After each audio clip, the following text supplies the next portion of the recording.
Hello,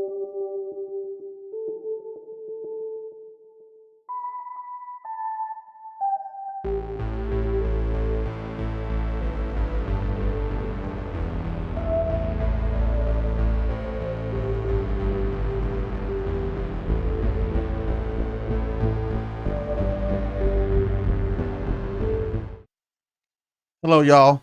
Uh, whew, long day, and my headphones got unplugged. Of course, classic. You start the stream with a fuck up. That's just how it works. Anyhow, hope everyone's had a fantastic day. I had a great day at work, and we're finishing off with what should be a strong stream. Nice to see KC's here. We see Scott is here as always. You know. The peeps are always here to support. So I was thinking, so I came into Discord today, and I did not expect to find myself inside a thing that is a day old, and I know nothing about it. It has seemed that my pulse on the internet has kind of like weakened to this point where I'm literally hearing about current news from boomers. So apparently there's a whole thing with Richard Dawkins. He's apparently did an interview on David Pakman, who I love David Pakman, by the way. David Pakman, in my opinion, knows exactly how to speak to like middle of the line Republicans, right? That is like where I think that he like falls. He just knows how to speak to them. In my opinion, he's like the blueprint of how you talk to these people. But again, I'm biased because I don't think anything like them. But that's what I think about David Pakman. So he had an interview with Richard Dawkins, and apparently somehow it got into trans people, and some people might think that Richard Dawkins is a transphobe. Yeah, how dare I not be terminally online? I surprisingly am to a degree, but not like really. Now my phone is dinging. I thought I silenced my phone. That's okay. I use my phone as my camera. So if I forget to silence it, I can't just like silence it. I have to like stop the camera and go and silence it. It's a whole thing. One day I believe in myself. I will have a DSLR right there, and you can see my pores in even higher definitions. Which is exactly what I want everyone wants. Who doesn't want to see my pores at higher definition? I always feel like, you know, those people who do like makeup tutorials on YouTube, like as they get better cameras, their makeup game also has to get better because you see more imperfections. Why not just stick to like shitty cameras and then they don't ever have an issue? They don't even have to like do makeup. Just show up and like, wow, you're so beautiful. Anyhow. But I think before we're going to jump straight into the Richard Dawkins shit, I have 2 interviews coming up on Friday. And the 2 people that I'm interviewing, I have the reality, I didn't do enough research as I should have done. Usually I'm much more on top of it, and I'm kind of like scraping through the week. So I thought to myself, okay, what I'm going to do, let's kind of show how I go about doing this research thing. So we're going to do that. Maybe we'll do one of them, then go to the Richard Dawkins interview, and then do another one. Let me just turn off my speakers so that way there's no feedback. By the way, anyone who has like desktop speakers, and I know like my ADD is totally coming out right now, which I don't have, nor am I diagnosed with, but I like to say it. But anyhow, get yourself one of these.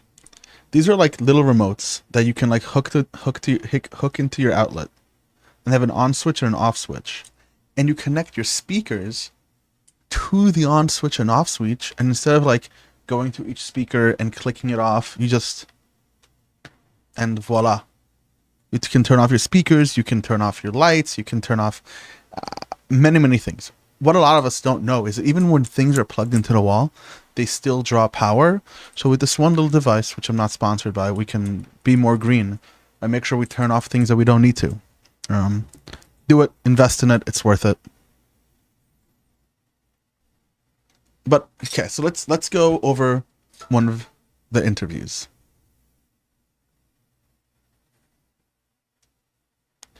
So one person that I'm going to interview, He's going to be someone by the name of Mark Vernon.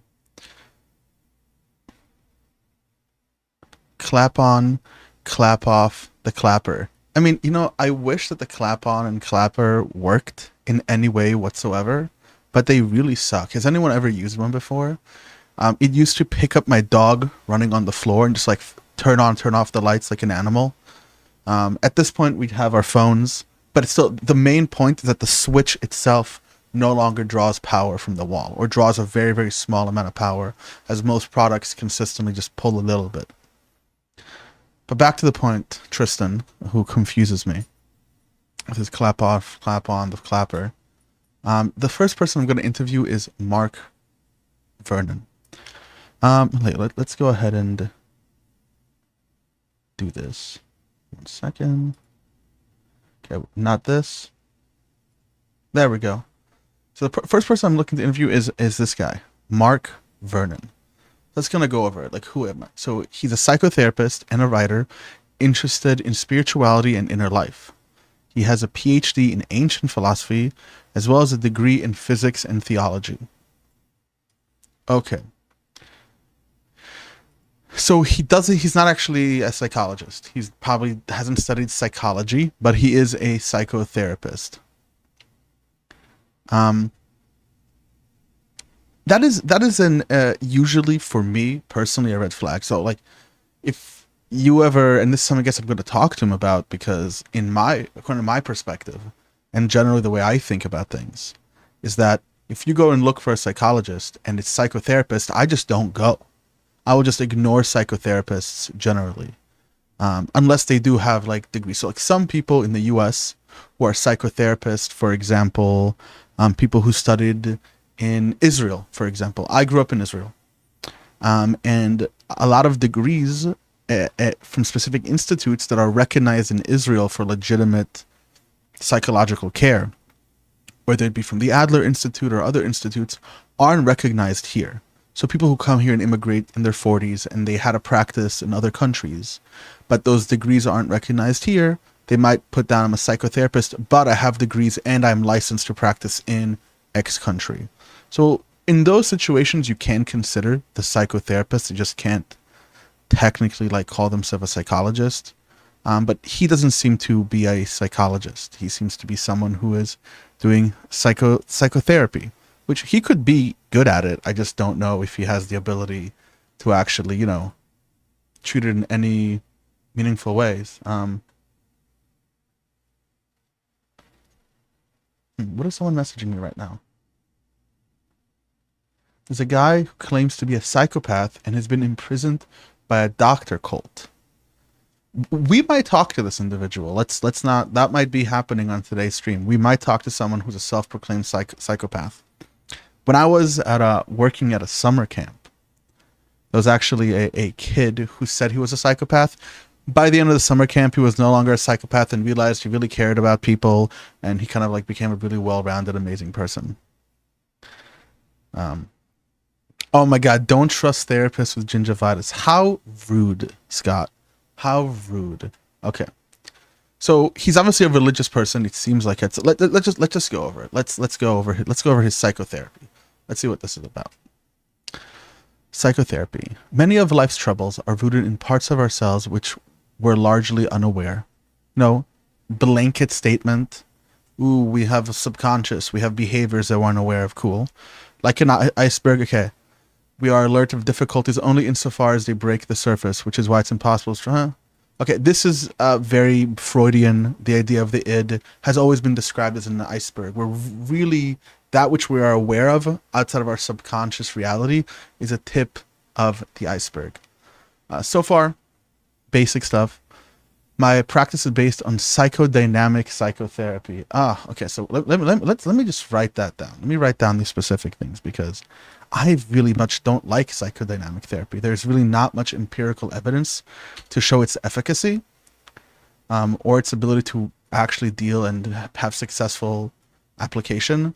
So we're going to have to talk about that. Maybe I think this interview might get a little spicy, actually. I think this interview might be one of my first spicy interviews. Usually, I'm very nice, you know, amenable. I ask questions, I joke around. but I might have to push back against this guy a little bit. The type of therapy that recognizes this truth and provides a safe space to listen to the anxiety, stress, low feelings, psychosomatic, and personal struggles that can be provoked. Psychosomatic, for those who don't know, is like the interplay between like mind and body. So there used to be this idea, especially in the earlier days of psychology, we're talking about like the 1930s, 1940s, 1950s, they would really think about the human body and the human mind as distinct from one another and almost like playing on each other, where like you can have psychic tensions that will give you like alien hand syndrome, or specific psychic tensions that will make you have lupus or something like that. And there will be like psychosomatic problems, or like women who can't orgasm is because of whatever psychosomatic or psychic issue that they have. This is very common, and you will find this very commonly in like older literature. I think that a better way to think about human mind and psychology and humanity and well is not through this psychosomatic model, but rather like an interplay where the body and the mind are they're linked. And it's not that one affects the other, but rather they are in a consistent loop. It's an organ, it's like any other organ in our mind, and it's affected by hormone flushes and foods and so much other things, and so much other things that to think about it from a psychosomatic versus in a psychodynamic perspective, to me, is a problem. So we're definitely going to have to address that, 1000%. So I'm definitely going to, let me put a little note here. For those who don't know, the application I'm using to take notes on the website itself is called Diigo, D-I-I-G-O. It's amazing. It saved my life through college, and it's still saving my life. Basically, it's a program which lets you annotate the internet, lets you highlight, make notes like you do on a PDF document, and anytime you go back to that webpage, those annotations are going to be there. It's wonderful. So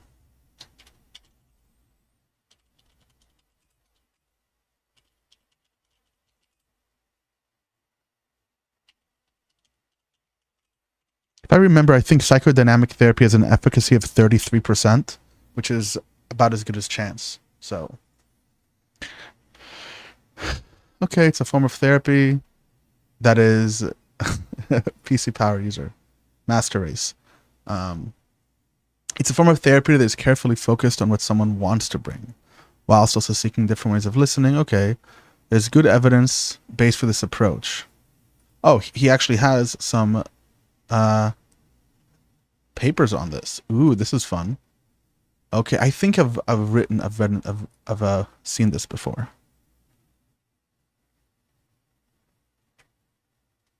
Empirical evidence supports the efficacy of psychodynamic therapy. Effect sizes for psychotherapy are as large as those reported in other therapies. Okay, is this a paper or is this just like? Okay, they have a bunch of stuff here. I'm gonna have to comb through this. Do we comb through this together?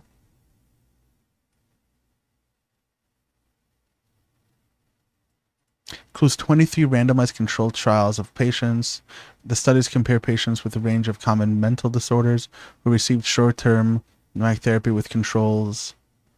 The effect size increased to 1.5. In addition to change in general symptoms, the meta-analysis reported an effect size of 0.81 for change in somatic symptoms, which increased to 2.21 at a long-term follow-up. An effect size of, okay.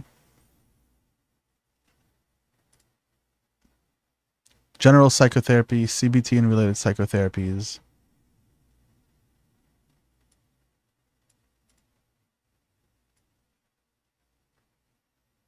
Interesting. I'm going to have to go through this before tomorrow's interview. So this is also an important thing to save. Annotate. Okay. That should be saved right now. Go away. Opera. Opera, you're so annoying. I didn't ask you to do this. Okay. There we go. Just so it saves that. That's interesting because a lot of studies that I've seen have actually shown the opposite. So let's first go ahead and let me get my ground on what the hell is happening here. So psychodynamic therapy. Now we're gonna go to our best pal, Wikipedia. For those who don't know, Wikipedia is the best. It is your best pal. You should use it. Don't just take what it says, by the way. Click on the links and follow across the same way that I'm doing. I'm not taking what he's saying over here as evidence of anything. I'm going to deal with this specific paper right here, and I'm going to critique it probably tomorrow. Should I do a live stream talking about it? We'll see what people have to say. But let's see. Oh, that's another person. Okay. I don't like this. I haven't downloaded this extension, so I got to do that.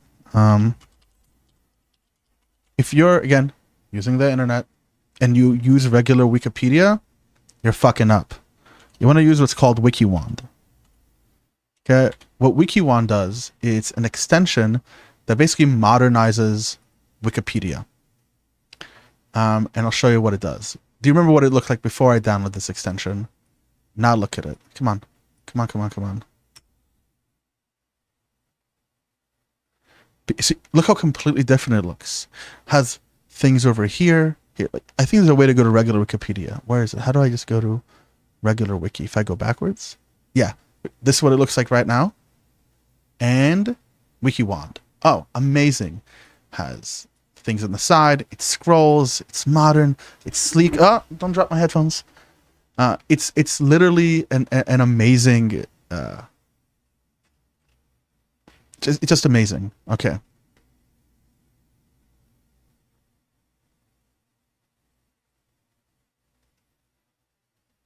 Okay. So here it's saying something else. Yeah. Psychodynamic psychotherapy is an evidence-based psychotherapy. Let's see if it links the same thing that he shared. Let's see. No, it's something different. So maybe I'm thinking of something. Maybe I'm thinking of psychoanalytic. Later math showed psychoanalysis and psychodynamic therapy to be effective with outcomes comparable or greater to kinds of psychotherapy or antidepressant drugs. But these arguments have also been subject to various criticisms. That's what I said. For example, meta-analysis in 2012 and 20 came to the conclusion that there's little support or evidence that the efficacy of psychoanalytic therapy, thus further research is needed. So we're going to have to comb through this right now. This is exactly what this is for.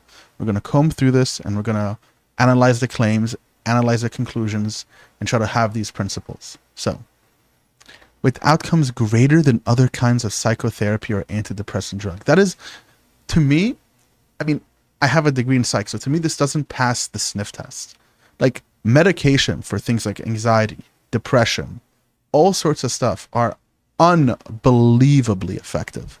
Or we're talking about that with other types of treatments, we're getting to like the high 66%, 70% efficacy rates, which in psychology and therapy is already very high. I mean, it's unbelievably high. Big pharma shill, absolutely not. Just evidence-based medicine. It's not no shilling here, just a reality of the situation. I'll explain why. I'll explain why it's a reality of the situation when it comes to psychology. We have to understand that human behavior and the ability to build new habits, build new behaviors, involves... let's try to conceive of the human mind or human behavior in a really basic heuristic. We can think about it in a triangle, right? Where at the top of the triangle, you have, let's just say, thoughts. Here we have emotions, and here we have behavior, right? So usually when we want to change a person's behavior, we want to change, there's ways of doing that. There's behavioralism, which deals with antecedents, behaviors, their outcomes, how to manipulate that. You basically use that a lot in special needs communities. I use a lot of behavioralism in my work. And then you have like, you know, your thoughts and your emotions. Now, changing your thoughts can be really easy. I can come to you, give you a good saying, talk to you, give you a speech. Then the question comes, how long can these thoughts, can they affect your emotions? And how long can these thoughts actually affect your behavior? Thus changing your emotions, making you feel good, making you feel motivated, reducing your symptoms of anxiety and depression. The answer is they don't work really well. SSRIs, on the other hand, affect your emotions automatically. You kind of get muted. Your highs aren't as high, your lows aren't as lows, but you are able to go through the world and start building these habits, these behaviors, these real mechanisms in your mind that enable you to actually go ahead and develop and learn and grow as an individual. And then you can start weaning off this medication. Some people can't wean off the medication because they have clinical depression or a specific issue. What do you mean by reuptake, Scott? SSRIs, yeah. Reuptake inhibitors, serotonin reuptake inhibitors. Basically means you have more serotonin in your brain. And it's you can think with this heuristic of emotions, thoughts, and behaviors as what you're really trying to affect altogether. But the weakest way to affect your emotions and to affect your behaviors is by your thoughts. And this is where just psychotherapy as a whole, I believe, breaks. Like, this is for me the theoretical underpinning of what makes psychotherapy not be as strong as it could be. Right? Like, also the model of going to an office and sitting with a psychologist and talk for 40 minutes a week as a way that's actually going to fix your depression, fix your anxiety, fix your horrible behaviors and addictions. It's really hard to do. This medical model of, like, you go to the doctor, you get a prescription, you go home, I don't think works out in the field of psychology. I have been an advocate for what's the difference between psychotherapy or psychodynamic therapy and like CBT and DBT, etc.? Okay, so psychodynamic therapy looks at psychic tensions as the cause for your problems. Let me just pull it up because it'd be easier. I don't want to ever say things that are wrong. So psychodynamic therapy. Let's go back to our favorite place, Wikipedia. But I want WikiWand. What? Didn't I just download? Okay, whatever. So let's go back here. Are two categories of psychological therapies. Their main purpose is revealing the unconscious content in a client's psyche in an effort to alleviate psychic tension. Yeah, correct, which is inner conflict within the mind that was created by a situation of extreme stress or emotional hardship, a state of distress. So, you know how people who are usually intro to psych, they start learning about psych, you learn about Freud and Adler and Jung, and you start learning about psychodynamic theories, where we have a tension between the superego, the needs of society, and then you have your id, which is like your libido and your sexual urges and your carnal needs. And this tension between them is what causes distress, what causes issues. That is the idea behind psychodynamic therapy. CBT is very different. It deals with journaling and learning your behaviors, being able to identify them and picking up on the antecedents of what is making your behaviors persist, and as a way of extincting those behaviors. So it's cognitive therapy, which deals with recognition of what's going on and then applying that in behaviors. For example, someone who might be overweight, and one of their issues is they lack the cognitiveness to like recognize their eating habits. They just don't know what they're eating. So like, one thing you would have a food journal. And at first you just have a food journal. You don't change your diet. You just have a food journal. This didn't work for me, by the way. Very toxic for me to do that. But I tried that. Didn't work, but you know, it's still like another thing. So you start learning your habits. You learn how much you're eating, what you're like, and you just kind of do that. And then you start applying a behavior to it. You first cognitively recognize it, learn about it, have a cognitive therapy where you're aware of what's going on, and then apply it to different behavioral things.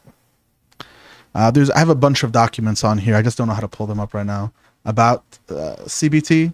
DBT is dialectical behavioral therapy, which is similar to CBT, but it really deals with people who usually don't really have like personality problems and have a really low understanding of have very bad emotional intelligence in a way where they can't even recognize their emotions when it's happening.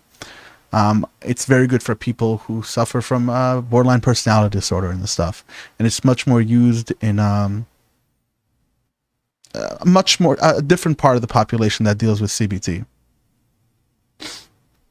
So that's the difference between like psychodynamic therapies, CBT, and DBT. And there's a bunch of different types. There's I think it's RBTI. I don't remember exactly all of them, but there's a bunch of them. Yeah. So the efficacy of psychodynamic therapy. And here there's the criticism of it. So let's take a look at it.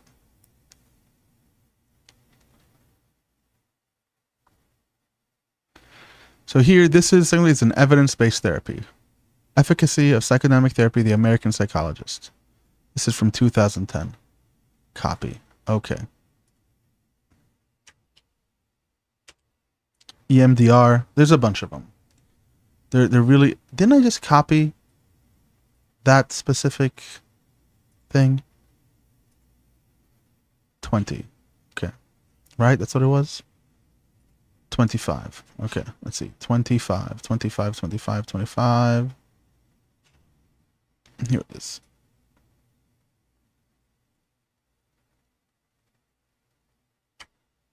Yeah, REBT is a type of CBT, basically. I think it was like where CBT kind of came from. But CBT has been shown to be a very good form of therapy, especially when done with medication. Because it frees up your ability to actually, like, the emotional boundaries that stop you from even being able to cognitively recognize what's going on.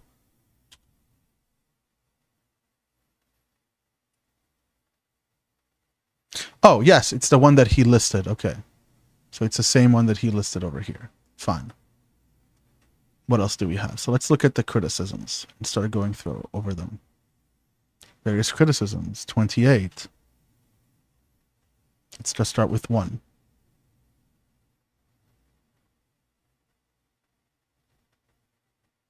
Methods and mechanisms in the efficacy of psychodynamic psychotherapy. I mean, yeah, that's exactly what I was talking about. Like, where's the mechanisms?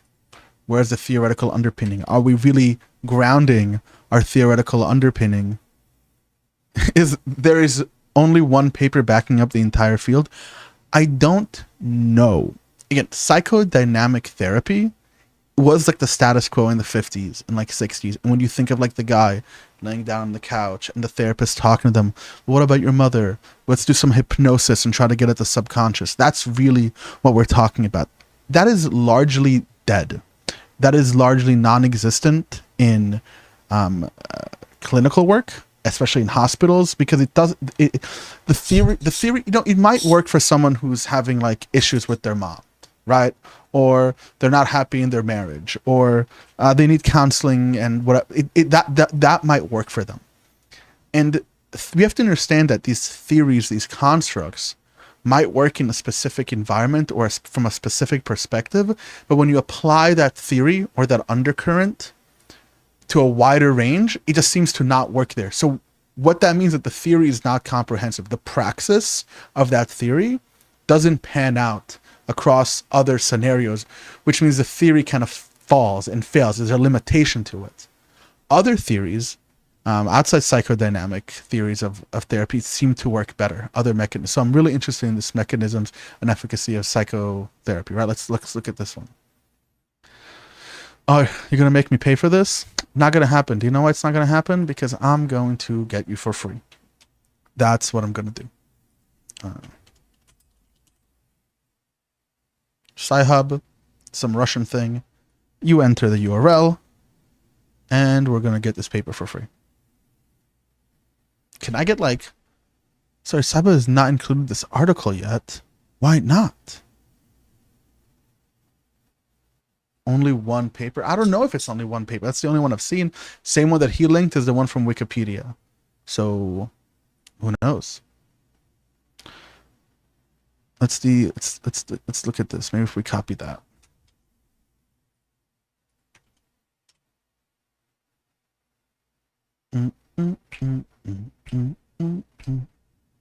There we go. Also, another thing you guys should know, Sci-Hub. Great thing. Okay, so we got this paper, got this paper. Let's put them together. Okay. Pay for LexisNexis. Never paying for anything. Let's see. Do they have other papers that support this claim that's evidence-based?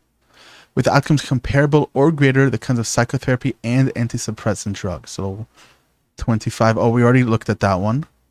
Then we have 26 and 27. Are psychodynamic and psychoanalytic therapies effective? A review of the empirical data, International Journal of Psychoanalysis. Okay, so we have a little bit of,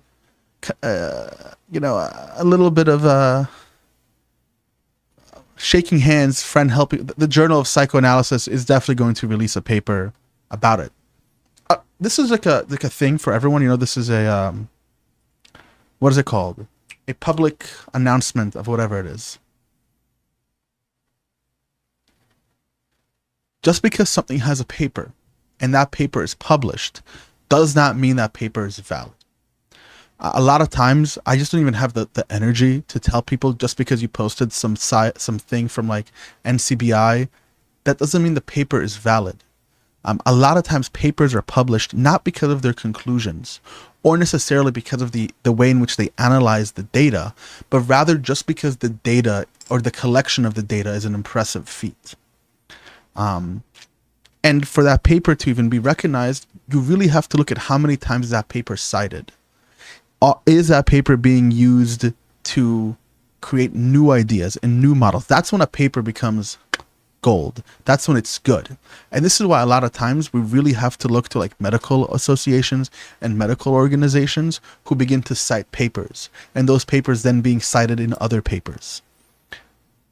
Just because the paper is cited, I need to remember this, does not mean, public service announcement, that it's true, right, or has any validity outside of the paper, right? And that is an important thing to understand. Scientists publish papers all the time, and papers are and especially in psychology, which has a replication problem. Papers, you have to be very, critical about it. So, hello, Mimi. Mimics. Hello, hello, hello. We're talking about psychology. We're preparing for my interviews on Friday, and we're going to go a little bit over, is Richard Dawkins a transphobe? So let's do that. So yeah, it was 26, right? Was this one our psycho? Yeah. So let's see if they have DOI. Okay, let's see if we can pull that up on our little hack machine over here.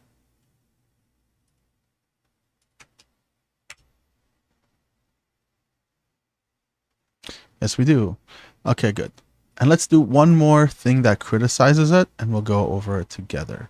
See what's another critique, and we'll kind of take a look at the literature. Another critique over here. Let's just choose. Everyone type a number between 29 and 31. Go ahead. Let's see what paper are we doing.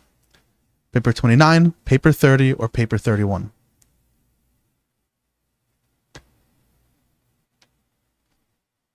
We got 30, 30, two 30s.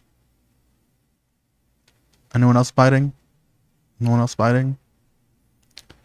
Okay, paper 30 it is. Ooh, 29. Okay. We got 229. Someone's got a 3. We got 3 29s. Oh, 31. Okay. Is anyone beating out 29? 21 going once. 21 going twice. I mean 29.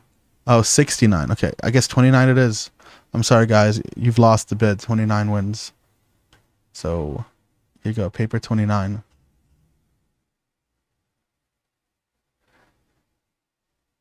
Oh, Scott changed his answer? That's... No bueno. That's some shady shit. That's like... I don't know. Scott, you were like, hey, I'm going to fight for the British. Actually, they're losing the war. Never mind. Let's go America. That's kind of what you did right now. So, you're a traitor. You're a traitor. Traitor, traitor, traitor.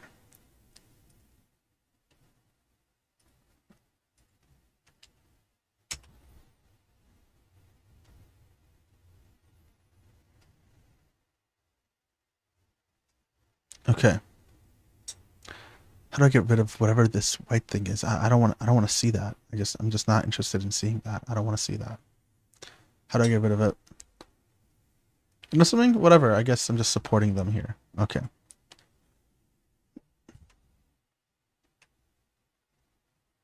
We're going to make this small and then make this big and hack the system. There we go. Nice. So let's start with looking for the efficacy. Let's see what the claims of efficacy are. Distinctive features of psychodynamic technique. Psychodynamic or psychoanalytic psychotherapy refers to a range of teaching based on psychoanalytic concepts and methods that involve less frequent meetings and may be considerably briefer than psychoanalysis proper. Session frequency is once or twice per week, and the treatment may be either time-limited or open-ended. The essence of psychodynamic therapy is exploring those aspects of self that are not fully known. Okay, we already went over that. The idea of the subconscious versus non-conscious. Let's just put that in here real quick. Oh, I already did open that somewhere else. Okay. Undergraduate textbook too often equates psychoanalytic or psychodynamic therapy with some more outlandish or inaccessible speculations made by Sigmund Freud roughly a century ago. Correct. Hey, it could be that I'm just like brainwashed by academia. I don't think so. I don't think it at all, but it could be. Who knows?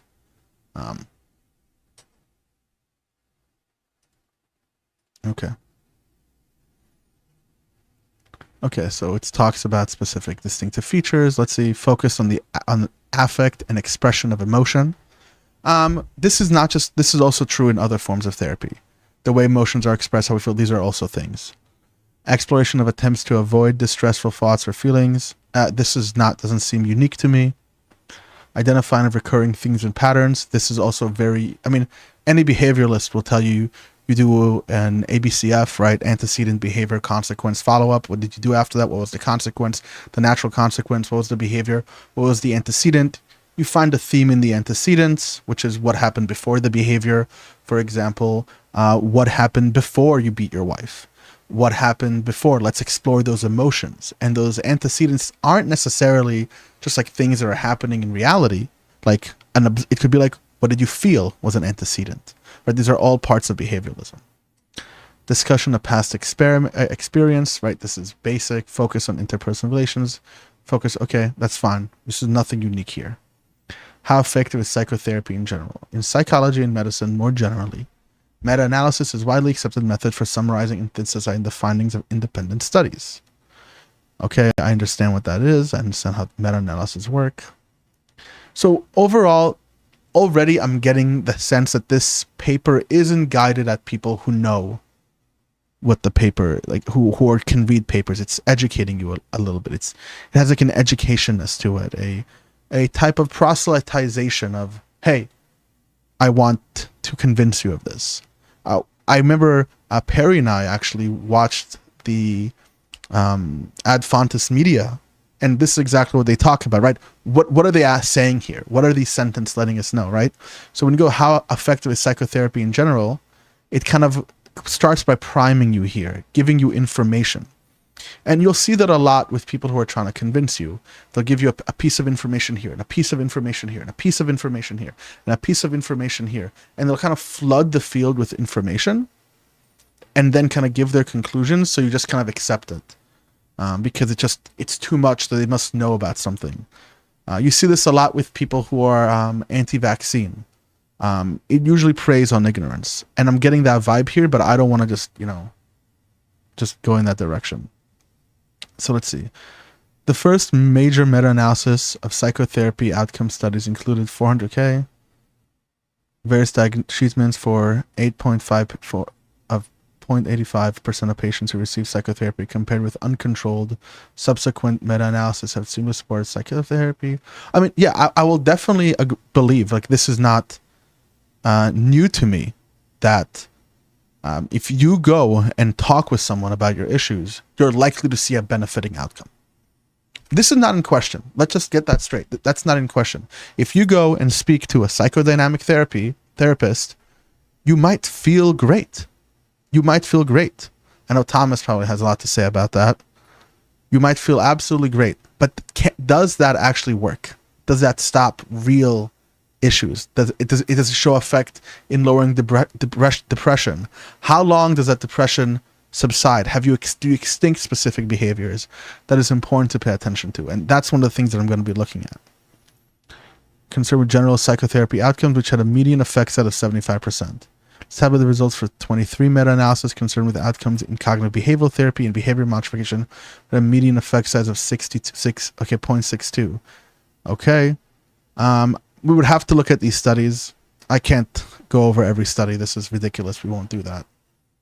But let's see how effective is psychodynamic therapy. Okay, so they're going through psychotherapy in general, which of course would be helpful. But let's see how effective is psychodynamic therapy. For example, they got an effect of 0.97 for general symptom improvement. How do you measure those symptoms, right? What does that mean? What are the symptoms? Does a psychodynamic therapy actually categorize people within the DSM framework? That's a question to ask. As a psychodynamic therapist,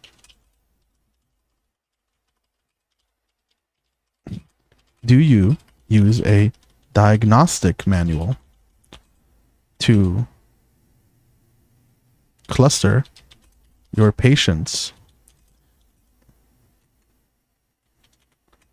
and look at the available empirical treatment methods? Right? That's an interesting question. The problem of self-reporting. That could be the fact, right? This is a lot of things. 2 recent studies examined the efficacy of long-term psychodynamic treatment. A meta-analysis reported in the Journal of Medicine. Okay. They have some numbers here about the general psychotherapy, CBT-related therapies. It's crazy to me to see an effect size of 0.97. Like, that's insane. Like, for those who like, effect size, I want to get this right, but yeah, the strength of a relationship between 2 variables in a population. Like, 1 is like, bing, it means there's a perfect relationship effect size. I just want to make sure I got that right. To see an effect size of 0.97 is insane, right? It's actually insane. So psychodynamic therapy has an effect size of 0.91. What? That is bonkers. I mean, 1.8. Wait, is 0 the best effect size? Am I getting this wrong? Could I be misleading everyone right now? Could be. I think that I'm not wrong though, but I could be wrong.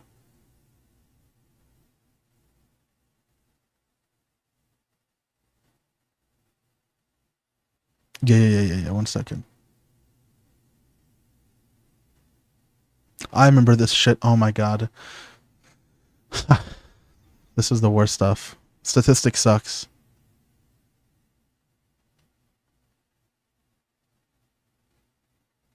Yeah.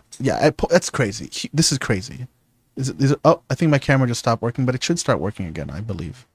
I apologize. You're about to see something that has nothing to do with me on it. This has been happening for a while. I don't know why this keeps happening, but I'm back. Haha. Yeah. So as I write, that's a crazy effect size. I remember learning around 0.6 is like good. 0.97, that's massive. We have over here 1.94. They have a little C next to it. What is that little C for? Pre-treatment and post-treatment within group comparison. Okay. So these numbers are obviously amazing, but let's look at the criticisms now. Let's go ahead and look at some of the criticisms here. Let's go for 29 that we all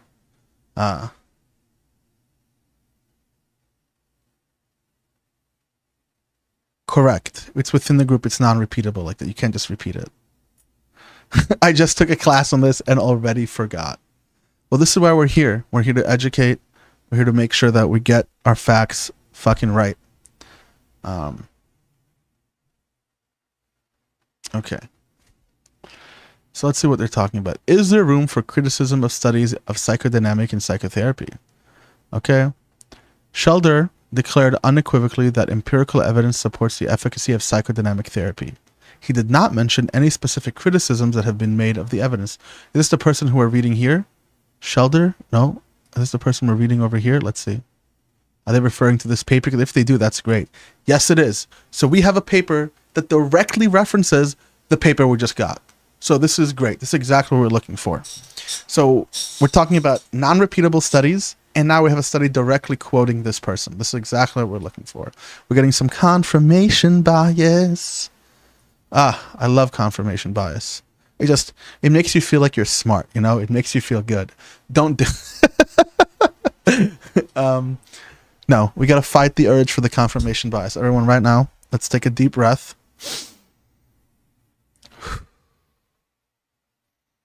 We gotta step out of the confirmation bias, recognize that I just felt it, and move forward as if it's not there. Okay, so Shelder declared unequivocally that empirical evidence supports the efficacy of psychodynamic therapy. As we noted, from what we saw, there's a lot of iffy things about here. The effect sizes are phenomenal. This seems to, if what he's showing here is correct, don't even take don't take drugs, don't do CBT, fuck all of that. Just go talk to like psychodynamic therapies. If it works better than antidepressants, this is revolutionizes psychology. But hey, take our hubris out and relax. He did not mention any specific criticism that have been made of evidence of psychodynamic and psychotherapies or address possible distinctions between evidence for short-term versus long-term psychodynamic and psychotherapies. Instead, he attributed dissenting views to biases in evidence dissemination and review, which he suggests are rooted in lingering distaste in the mental health profession for past psychoanalytic arrogance and authority. He related it to a hierarchical medical establishment and denied training to non-MDs and adopted a dismissive stance towards the research. Okay, so what is he basically telling us here? This person right now, he's telling us Brett Tombus and Lisa R.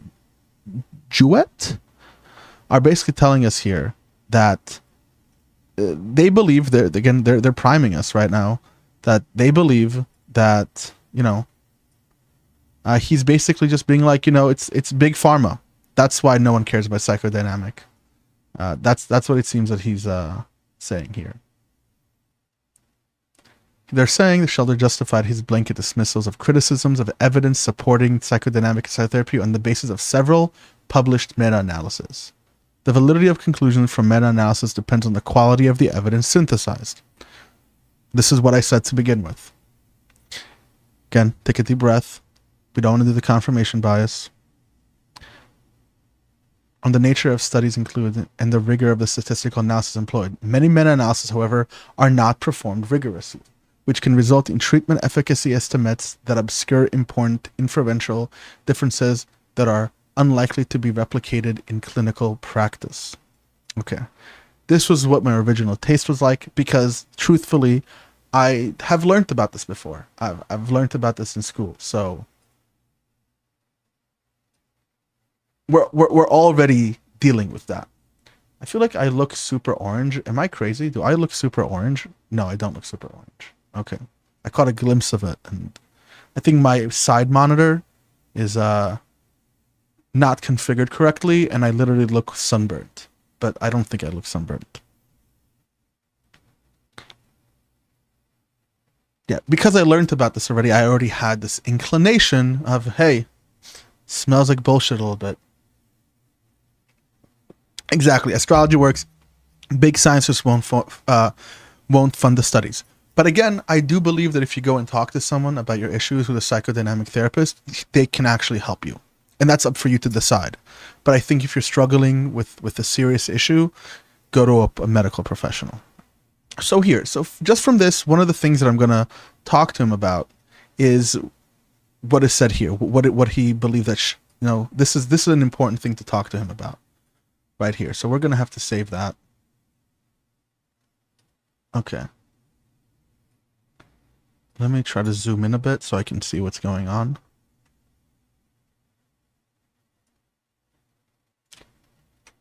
God help me. Okay. Highlight that. Why am I not getting the highlight? Why can't I highlight this? Highlight. Whatever. Done trying. I give up. Okay. Okay, here they're talking about the specific issues with the studies, right? Okay. Shelder's only hint of possible methodological issues in any of the medical analyses described was a footnote indicating the effect sizes from... Right, didn't we just talk about the footnotes? Right, this is amazing. Didn't I just call this out? If I rewind, it's exactly what I talked about. I was like, let's look at this footnote. Didn't I just say this? Yeah. Let's look at this footnote about the effect size. Oh my God. I feel like my university should be very proud of me right now. I really do. I feel like I'm proudly representing Stony Brook University. I'm very happy about this right now. I feel great, actually. Okay. So when it comes to the science stuff, I'll go over it again tomorrow. and you guys are going to have to see how he responds to my criticisms of that paper. That's going to be an interesting thing to see. I'm down for that. Let me just copy and paste these links into my little notepad over here, and we're gonna deal with that. I'm an excellent specimen. Thank you. That makes me feel really good.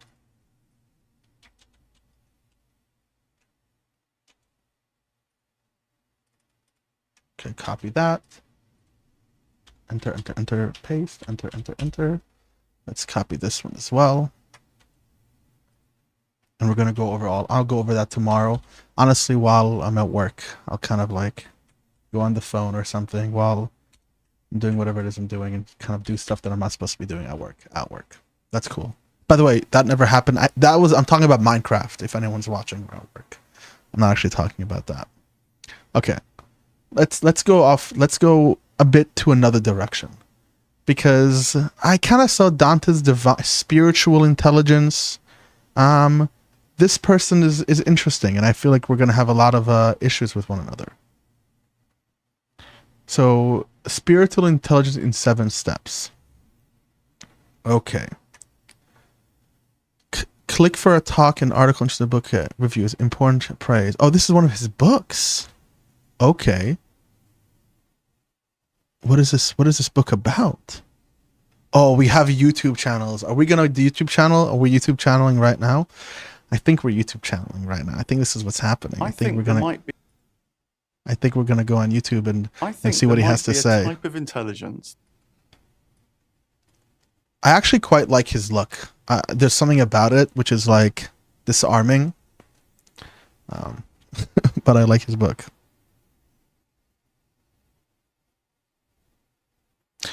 I like that, Tristan. Human personalities are so complex that even simplistic representations seem accurate. That's true. But this is, I think, a truism. That is a truism with a lot of things. We really tend to like simple explanations for things because they fit. They're easy, right? You make a circle and you go, you get that aha moment, right? Like, you ask someone, where'd the tree come from? And they say, well, God did it.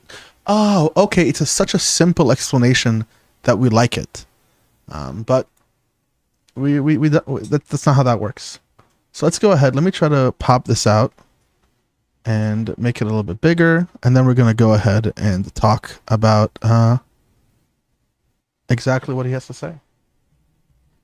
Let's reply. Oh, why is it not working? See, OBS is giving me issues with this lately, and I don't know why. Like, I work so hard to make sure my OBS works well, and then I get like these little issues, and it just doesn't do what it needs to do. There we go. Wonderful. I did it.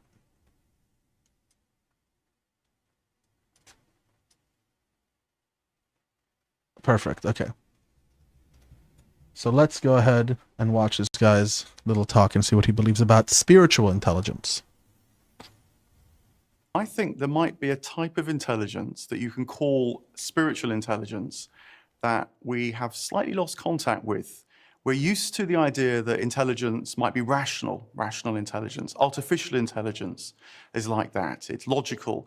It looks for patterns. It delivers results. It has great utility and so great use and benefit for us. But it's not the only kind of know-how, way of engaging with the world. A second type that's pretty well known now is emotional intelligence. And this is now when it comes to relationships, how to have empathy, how not to fly off the handle, how even to know life as carrying meaning, because in relationships. That does not sound right to me about emotional intelligence. That would be like saying an intelligent person is going to have the correct outcome. Knowing, right, it's like, oh, an intelligent person gets the right answer. But people who are intelligent in like an emotional way, not emotional, a reasonable, are very much likely to reach wrong conclusions. There are brilliant people around the world who believe absolute horse shit. You know who they are. I know who they are. But I don't think emotional intelligence is what we're really. I think the best way to like use it or think about it would be something along the lines of you can recognize your emotions, you can like have an understanding of them. But yeah, Thomas is right. Emotional isn't usually accepted by psychiatrists and psychologists, but people will use it as a heuristic, as something to explain, oh, there is an emotional intelligence to people. That's fine. I think emotional intelligence, quote unquote, you learn it. It's not like an innate thing. This is why it's not used, because it's not an intelligence, like an IQ, or like this idea that we have like the ability, but rather it's a learned thing. You get the language to talk about your emotions, your somatic feelings, etc., etc. Let's continue listening to this. Let's see how this gets into spiritual intelligence. Let's see where Mark Vernon is going to smuggle in God into the equation. It brings warmth. But is there something else? Is there a third kind of intelligence, spiritual intelligence? And I think there is. It might be called intuition. It might be called the mind's eye. It might be known a little through imagination as well. But it's a sense that within us, we can, at least in principle, always connect with a ground of being. Sometimes we need silence to do that, but it can be developed as a habit, so you can take a step back and, as the poet Rumi put it, flow down further and further into ever wider rings of being. And that connects us with life at the most fundamental level. Holy Deepak Chopra and Jordan Peterson. What the fuck did I just listen to? What was said here? What did he even say? Let's try to parse this out and like listen to what he actually said, because that was literally nothing. That was nothing. Okay, I need to be more calm because I'm going to talk with this guy on Friday. I can't come in like jazzed up, like ready for a boxing match. You know, I got to take a breath. Us, we can, at least in principle, always connect with a ground of being. Sometimes we need silence. A ground of being. A ground of being. What is he talking about? Ontology? Like, what is he talking about? We can, at least in principle, always connect with a ground of being. Sometimes we need silence to do that, but it can be developed as a habit, so you can take a step back and... Okay, so we can always connect with the ground of being, a little tangential. This connection with the ground of being can become a habit. Okay. As the poet Rumi put it, flow down. I think so. He has a PhD in apparently he has a let me read what it says here. He should have a PhD in ancient philosophy. Yeah. As well as degrees in physics and theology. We got to figure out where he got his degrees from. That's very important here. I am smelling a lot of bullshit, but we got to keep our mind open. We got to let it fall out a little bit. Let's just keep going here. So I lost my mind. He was saying that we have this ground of being that we can fall back into. That's like a habit. Further and further into ever wider rings of being. And into ever wider rings of being. So it seems to me like he believes that being is like an onion. Maybe it's a Shrek reference, right? This is like the great philosopher Donkey or the great philosopher Shrek. One of them. Let's see where this keeps going. That connects us with life at the most fundamental level. Emotional intelligence, if you like, is the kind of know-how to get us through the ups and downs of the everyday. Rational intelligence is the kind of know-how that can deliver programs, can deliver solutions, and we need that too. But so I hear him saying rational intelligence, which is just not a thing. Rational intelligence, which is just not a thing, is, well, the ability to deliver like physics and like science. So he's just defining rational intelligence as like delivering things of like analysis. Emotional intelligence as the ability to like function in day-to-day life. And I guess for him, he's going to bring in spiritual intelligence. And I'm just gonna say that it's probably something about like elevating humans above our physical realm. If I get this right now, my new nickname on the Discord is turning into Conor McGregor because I'm Mystic Mac. That's just what's happening. Spiritual intelligence is the ability to know consciously what it is to be connected with life in the mind's eye. Holy shit. This is going to be a crazy interview. We're definitely going to have to talk about like standards of evidence and see if he understands how evidence works. He has more YouTube videos. Are we going to watch the rest of them? We should watch the rest of them, right? I think we should. At least. What else does this guy got?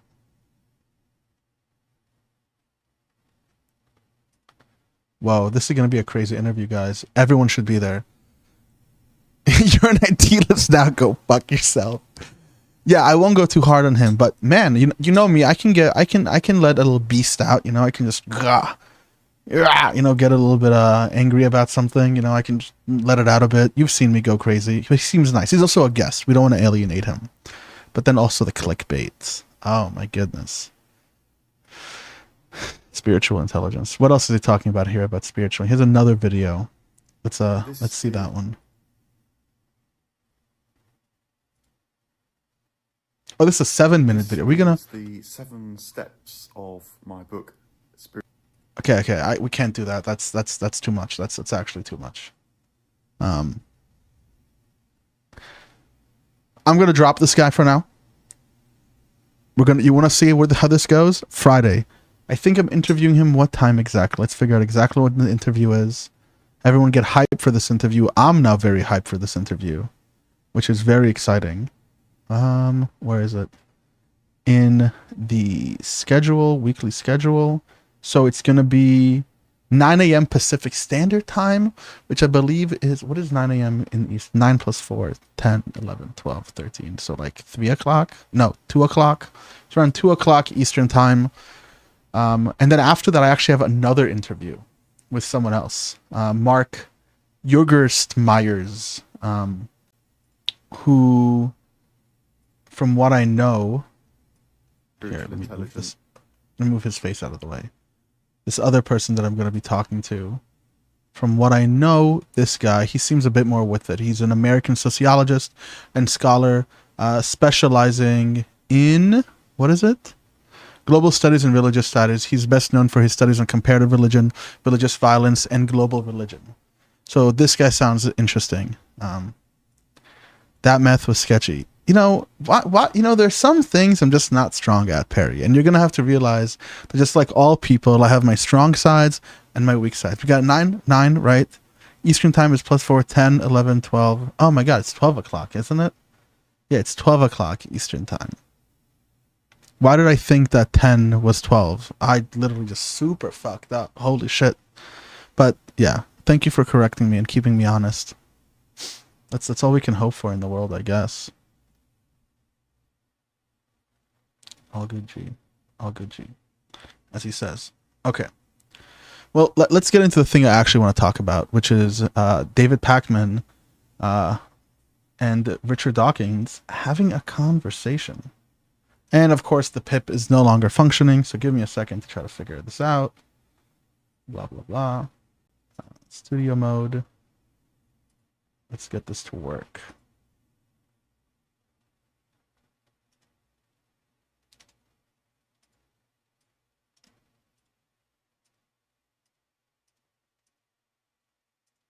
Okay, that should be functioning. Transition, and it should all look good and swell for everybody who's watching.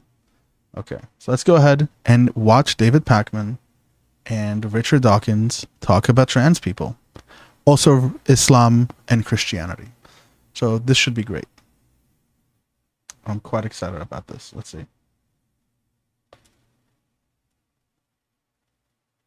It's terrific to welcome to the program today Richard Dawkins, a renowned evolutionary biologist who has really revolutionized our understanding of genes, memes, and the origins of life. He's also the host of the podcast, The Poetry of Reality with Richard Dawkins, available on YouTube, and we will be certain to link to that. I really appreciate your time, and it's so great to have you on today. It's a pleasure. So maybe to start, you know, you've done so many interviews over the decades. I've reviewed so many of them in preparation for our discussion today. To start with something maybe timely and then work back into some of your other work. We are seeing in the United States and also elsewhere this new, it's not new, but we're seeing a new wave of attempts to ban certain books, to challenge the validity of certain books, to contest or question whether, in some cases, children, in some cases, high school students, in some cases, even beyond that, should be, quote, exposed to certain materials. Can you talk a little bit about whether you see this as a new wave of what, for example, led to the fatwa against Salman Rushdie? Is this a different phenomenon? How do you see it? I'm not sure I know what you're talking about. I gotta love Richard Dawkins. I have a very soft spot for him. He's books and he's scientific education, and the way he presented it really helped me develop as a thinker, especially in like when I was 18, 19, when I was coming out of my religious phase about 10 years ago. And I quite like him as an orator. But I think Pacman is hinting at something quite interesting, that we are seeing a resurgence, not just in, if we remember around Bush's time, I was still young. I think I was just entering high school. Everyone was talking about like banning Harry Potter, and they're banning like witchcraft, and they're banning these satanic ideas, and they had these bizarre, oh, the video volume is low. Interesting. I can turn it up. Okay. Where was I? Yeah, they were banning Harry Potter. But one thing that the New Atheist movement, Richard Dawkins, Sam Harris, Christopher Hitchens, Daniel Dennett, all talked about consistently was that these people cannot tell the difference. They do not have the cognitive faculties to recognize how one gets to a truth. What does it mean for something to be truth? What makes something valid, sound, worth even considering? And I think it's these same evangelical evangelical enclaves that exist today that are the ones who are the most prone to Donald Trump's horseshit. And they're more prone to this crazy gun cult, fundamentalist acceptance of the election was stolen. Trans kids are turning your kids gay and they're grooming them. It's that same group. It's that same ideological group that is shifting their quite fundamentalist religious views in this like Jordan Petersonian metaphorical recognition of truth. Mostly, there are some people who watched Christopher Hitchens, who watched Richard Dawkins, who from the New Atheist movement did go to the right, and those people are like Sargon of Akkad, Tim Pool, those types of guys. But let's see what Dawkins has to say about it. Maybe this is an American phenomenon. What is this new trend you're talking about? Well, in places like Florida and elsewhere, there are lists of books that have been submitted to be banned, removed from school libraries, told to teachers and librarians you are not allowed to, or it would be damaging to children to teach. That's the general trend I'm referring to. Okay, are any of my books on the list? You know, not on the list I've seen. That's a shame. I'd rather enjoy that. It is good publicity in some sense for one's books to be on that list. What a guy. Sure. I like Richard. Which books are on the list that I ought to know about? That you ought to know about is harder for me to say, but it's books that teach history of the United States in certain ways that may paint certain chapters of American history in a less than favorable light. It's sometimes books where characters are gay or bisexual, for example, or these. It's really quite a gamut that it runs. I see. Well, I'm strongly against any kind of censorship of that kind. So that's your answer to the question. To delve a little further into the idea, you are someone who so many times has debated those with whom you vehemently disagree, whether it's their views about the Bible or empiricism or whatever the case may be. My understanding of your work generally has been that sunlight is a useful disinfectant in many. Can we just recognize my like semi-chub for Pacman right now? I just love the way this guy conducts interviews. I love the way he talks. He enunciates every syllable to make sure that the common person hears and understands all of it. I find a lot of my holes as a speaker embodied in him, and maybe I'm having like a weird like, you know, like simp moment for him, but I just like David Pacman. I just can't help it. I just do. I just really do.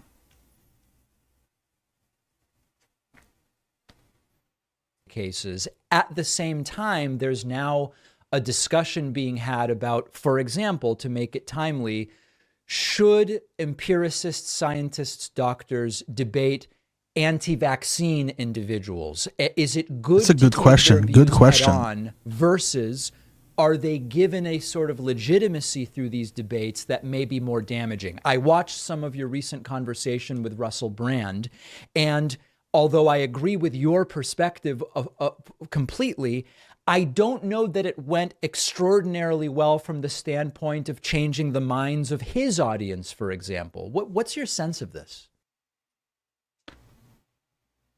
So before Richard gives his answer, I recently just spoke about this with someone, and we were talking about Joe Rogan and him putting on Robert Kennedy Jr. on his show.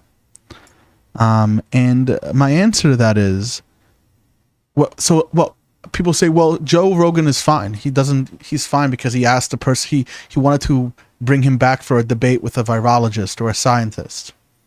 We have to recognize that people who watch TV, and there are the individuals, and I think that a lot of people like to think they fall into these groups, like anyone watching me right now streaming and myself, we like to think that we are above the sophistry. We are above the theatrics. We are above the game. We're not. It affects us in ways that we don't even recognize it affects us. We're not holier than thou. We're not unique. We don't sit on any type of pedestal. We're apes. We are cave apes. We are literally naked cave chimps. That's what we are. And with that understanding, when you go ahead and irresponsibly platform someone, that triggered a bunch of people, all that means is you bring someone on your platform and you don't have the ability or the knowledge how to push back against falsehoods that they say. Robert Kennedy Jr. went on Joe Rogan's podcast, which is the biggest podcast in the world, and literally said, vaccines cause autism. That's irresponsible. That's not okay. That can't happen. That cannot be allowed to just happen. So the question here becomes, does debating him give more credence to his voice? Because now scientists are coming out of the woodwork. Oh, let me debate that guy. Let me talk to that guy. Does that help the situation, or does that give legitimacy to him? And I understand both sides of the arguments. What I think needs to happen is someone who is rhetorically gifted enough, someone who has the ability to rhetorically contend, and that's what they're good at. They're a communicator, can go into that. But to ask scientists to go on and have these conversations usually doesn't pan out, because who are scientists? Scientists are people who went to college and found the research part of classes entertaining. I'm gonna let you know right now, when I learned that I was never getting a PhD? The second I started doing research. I just knew it wasn't happening. Wasn't going to happen for me. Research is mind-numbingly boring for me, for people who are eccentric, who like to talk with other people. So is it actually good to go and debate these people? I don't know, because the car crash happened. It was already said to 4 or 5 million people, lie after lie after lie after lie about vaccines. And you coming on, is it actually helping the car crash? Or are you simply making more people look at it who should have never looked at it in the first place? And I don't think it's such a simple answer. And my opinion regarding it is generally along the lines of, unless you are very confident in your ability to debate that person, and unless you are aware and you have a strategy of how you're not only going to outclass them cognitively, but you're going to rhetorically humiliate them, where they look pathetic, like the way Jordan Peterson looked against Slavoj Žižek, or the way that Andrew Tate looked on Piers Morgan's show, unless you can deliver that. No, Joe Rogan did not push back during the interview. He just nodded and was like, yeah, you know, they laughed at me when I took hydrochloroquine, la la la. Like, that's really what happened. They didn't double check, and they didn't push back at all. And that's like where the biggest issue was. Yeah, he does. He pushes back against people who say weed is bad for you and things that he believes in. Joe Rogan, guys, he let's just remember, Joe Rogan is the smartest jock. That's what we're dealing with. He's like the jock that like all the other jocks listen to, like, whoa man, so deep, bruh. Aliens, my man. That's what Joe Rogan is. He's the smartest jock. That's how we have to think about it. Not really, but, you know, it's a fun little heuristic.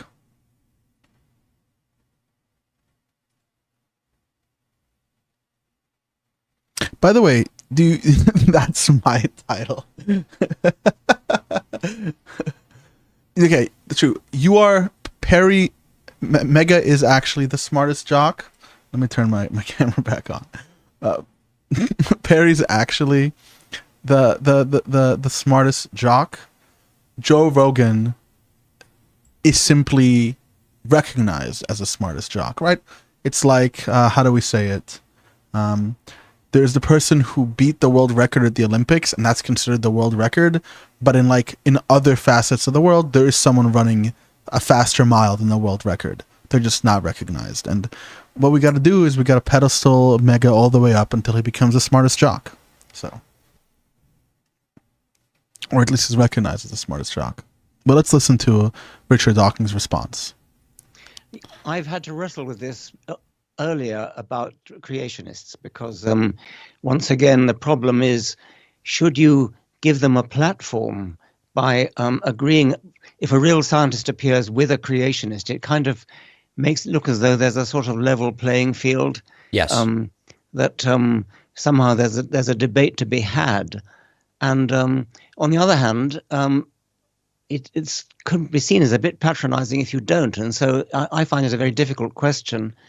On the whole, I've decided that I will not debate against creationists, at least not naive young Earth creationists. And I took that actually on advice of Stephen Jay Gould, who's normally thought to be a bit of an enemy of mine, but we agree about that. And he advised me strongly not to do it, not to give them the platform. Now, vaccine deniers, I suppose that is a debate that we ought to be having, because it is very, very widespread. I mean, vaccine denial is a very widespread thing, and it influences a lot of people. There are possibilities of presidential candidates being strong vaccine deniers, so I think it is a debate we really do need to have. And I'm not the best qualified to do that, but epidemiologists and doctors, I think, probably need to get out there and have that debate. He's right. He's right here that it is a serious thing. Is there already legitimacy? Right, that's a good question to ask.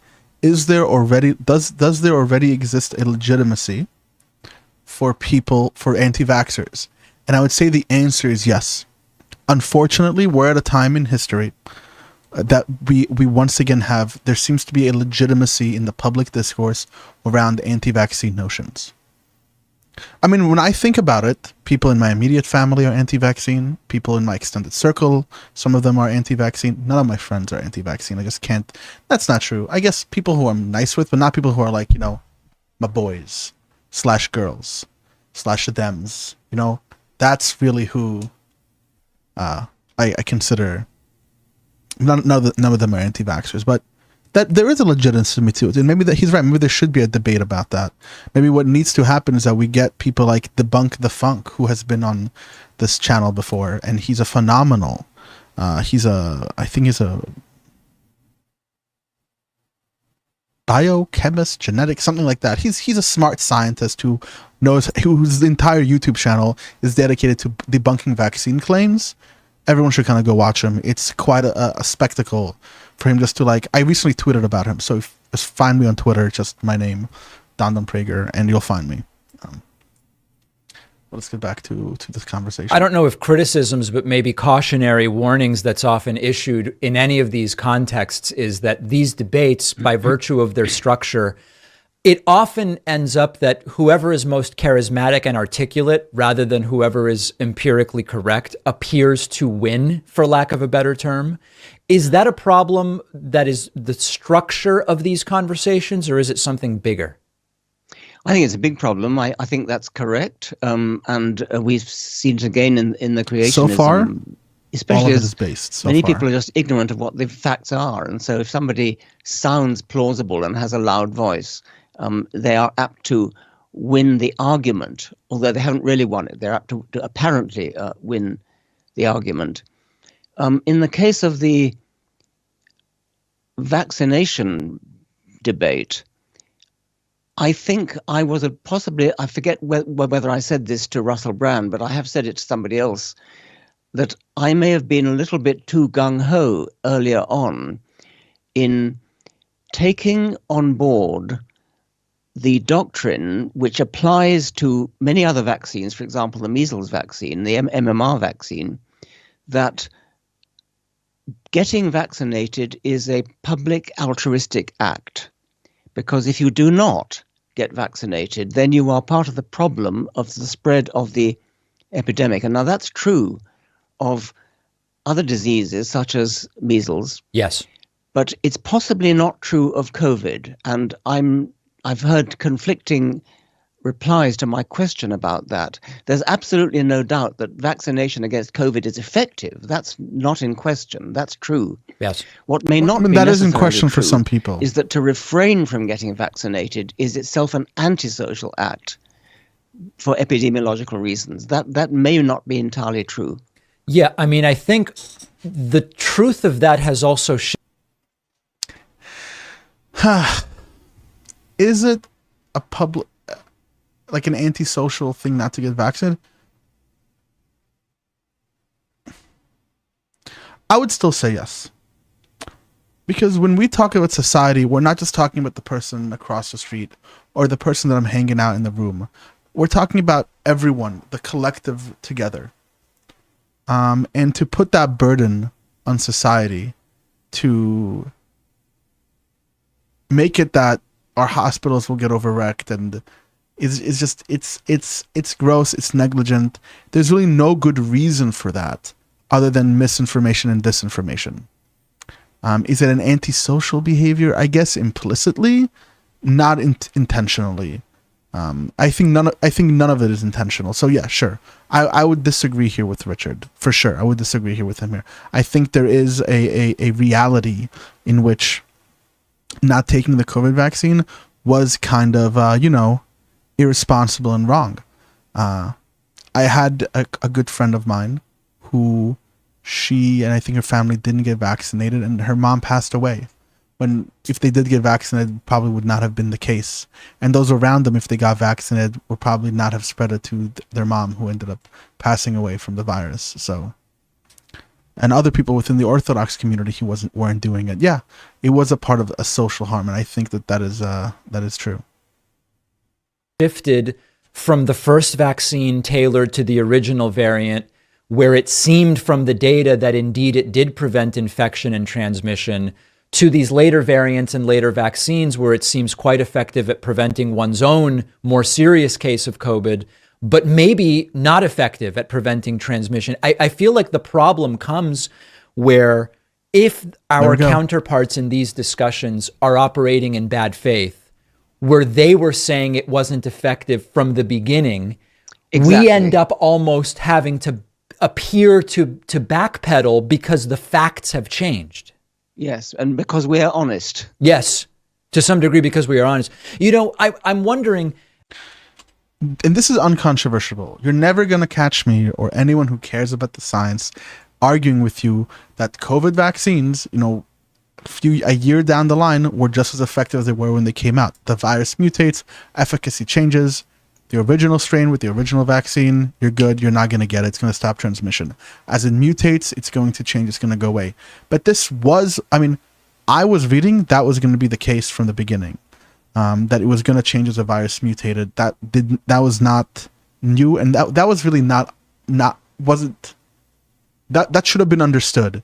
But during that time, I think it's important to recognize that we had an administration in the White House that wasn't able to effectively communicate with the public.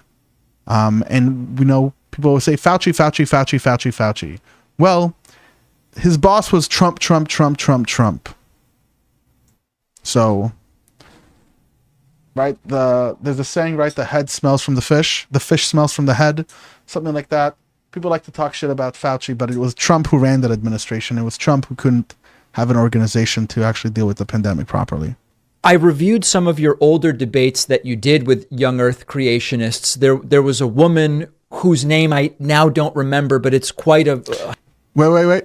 Show me the evidence. Show me the evidence. Do you know who I'm talking about? What's her name? She was so obnoxious watching that video. Oh, should we go and watch it about the girl who's like telling Richard Dawkins, show me the evidence. Show me the evidence. Do you guys know who I'm talking about? Anyone here know who I'm talking about? Oh my God. It's a classic meme. Classic meme. Let me find this. I'm almost sure that's who he's talking about. Yeah. What was her name? Oh my God. She was so fucking obnoxious. It's unbelievable. Unbelievable. Controversy, rather than try and censor out the information that shows that evolution is questionable. Siri, where did you study science? Well, see, that's the point.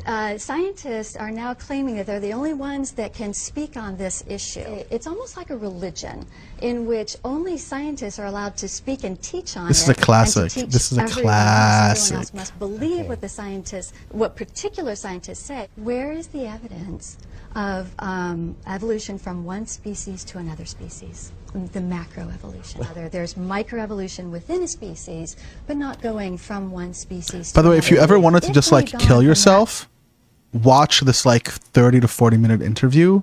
I promise you, by the end of this, you're going to judge your sanity. Obviously, no one should be killing themselves. That's not what I meant to say. I'm talking in euphemism, but if you really want to hurt yourself and give yourself a lot of cognitive tensions that you might need to see a psychodynamic therapist for, watch this. Broad of an evolution, there should be overwhelming tons of material evidence, not just an isolated... teach the controversy, ban the books. Double standards, right? Almost every fossil you find is intermediate with something and something else. If that were the case, the Smithsonian Natural History Museum would be filled with these examples. But correct, Scott. They're not. I just told you about Australopithecus, Homo habilis, Homo erectus, Homo sapiens. By the way, archaic Homo sapiens and then modern Homo sapiens. That's a beautiful series of intermediates. You're still lacking the material evidence. The material evidence is there. Go to the museum and look at it. Have you seen Homo erectus? Have you seen Homo habilis? Have you seen Australopithecus? What I've seen is that in the museums and in the textbooks. I just have to point out that she and David Pakman have the same nose. Just facts, observations. That's it. That whenever they claim to show the evolution from one species to another, it relies on illustrations and drawings, not any material evidence. And that really shows kind of a... Oh, why are liberals not saying teach the controversy? Because it's not the controversy, it's the facts. The facts are that, transgenderism and all that type of stuff. That's the facts. That's the difference. Liberals have been saying teach the facts, teach the evidence. Conservative always just find different ways to talk around it. It's not going to work. It's not going to work, Scott, because it's not about the talking point. The talking point has nothing to do with it. Zero to do with it. A creative independence within our movement that seems to be a bit lacking among those who believe in evolution and only evolution. And the ad hominem attacks to ad hominem attacks, ad hominem, it's the hardcore evolutionists that reject the idea of a hardcore evolutionists, the postmodern neo-Marxists, the what else are they called? The transgender ideologists, the vaccinists. I love how they add ists at the end of things to make it sound like it's an academic notion, when really they're just pulling it literally out of their asshole. For very brutal society. Don't have good evidence of positive mutations being the ones that are then built on, because if they're a mutation, they're alone. So in order for something to rise up and have more of it, you need to have a good base to choose from. I think it helps to show that people are using their critical factories, and so we don't need to deny any. Oh, this lady is just on some next woke moralists. Yeah, I love it. No more CRT. Yeah, CRT is dead. They're not going to talk about it because they lost the argument. All that them talking about CRT did, in my opinion, was get more people to understand systemic racism. That was me. When they started talking about CRT, I was like, what is CRT? And I was kind of agnostic about systemic racism. I was like, there was racism. I didn't really understand the concept that well. They talked about CRT. I was like, what is CRT? I started looking up some videos. I saw no one knows what the fuck they're talking about. So I went out, I bought a CRT textbook, I read it, and my mind immediately changed. And if you look at the graph of what it means to be on the left, and then I read that book and I was like, whoosh, I got shoved up even further left because they talked about CRT. In my mind, I love the fact Tucker Carlson talked about CRT. It was a reality, awful thing. It only works when BLM is what? Casey with the facts coming in hard. Swoosh. Facts end up bearing out our beliefs. If evolution had occurred, then surely, whether it's going from birds to mammals or even beyond that, surely there'd be at least one evidence. Massive amount of evidence. Show me the evidence. Show me the evidence. Show me the evidence. Right. Show me the evidence. Oh, this is a classic. This brings back good memories. Good memories. Love it. Love it. Love it. Love it. Let's get back to this conversation. Now, let's see if I made the prediction. Let's see. Do I get the Mystic Mac button? Let's see. Birds. I mean, intermediate species. Anyone who's watching this, if you don't believe in evolution, at this point, I can't really help you. Go back and just watch the countless hours of videos that this man, Richard Dawkins, has done on the issue. Intermediate species exist. I would say one of the biggest nails in the coffin for me when I first learned about evolution that made it go click is that our DNA has moments where it adopts specific viral DNA, and you can see where it is in the strands. And we can see that when it comes to chimps and us, historically, our DNA, the viral markers are in the same spots, literally showing that at one point we were the same animal and the DNA split off. It's quite miraculous. It's beautiful. But let's keep moving on with this David Pakman interview, because we're only about 1/5 of the way through and we have another 20 minutes or something to go through it. Highly viewed debate that's on YouTube that you probably did 20 years ago from a young Earth creationist organization. Is your view, do you feel that your opponents in whatever debates you are engaging never mind. in I'm not Mystic have Mac. either I've lost my declined title. in intellectual rigor over the last 20 or 30 years, or have operated in increasingly bad faith over the last 20 or 30 years, or has that not been a change that you've observed? I think you're thinking of Wendy Wright. Wendy Wright, that's exactly right. Oh! I get my Mystic Mac back. Yeah. Oh, I love it. I love it. I love it when I just can guess the future. It's one of my favorite things. That's exactly right. I'm Show me the not evidence. much of an observer of changing scene. I wouldn't like to say whether over 20 years things have changed.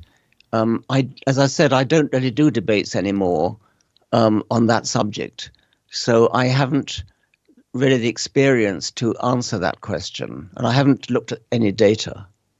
Is your sense more broadly that there is a difference today, at least when it comes to the expectations of scientists like you and others, when it comes to balancing what is... Oh, magic Dandan, magic Mike. Okay. You confused me, Scott. Listen, when I'm intently watching a video, you can't be throwing those comments out there, man. It's too distracting. You can't be a comedian tonight. I'm the show. You're not the show. No, I'm kidding. I'm kidding. Keep them coming. I love it. I love There it. is a difference today, at least when it comes to the expectations of scientists like you and others, when it comes to balancing what is empirically true and what is socially or culturally acceptable to say. Maybe I'm sort of getting at either political correctness or whatever phrase we want to apply. Have scientists had to adapt to a different environment in the publishing and discussion of their work? I fear they have. I think that this is true of some scientific journals, actually lots of scientific journals, notably Nature, Science, Scientific American, where editorial policy has swung in a very political direction to the point where scientists have to conform to a kind of political orthodoxy which almost amounts to a religion.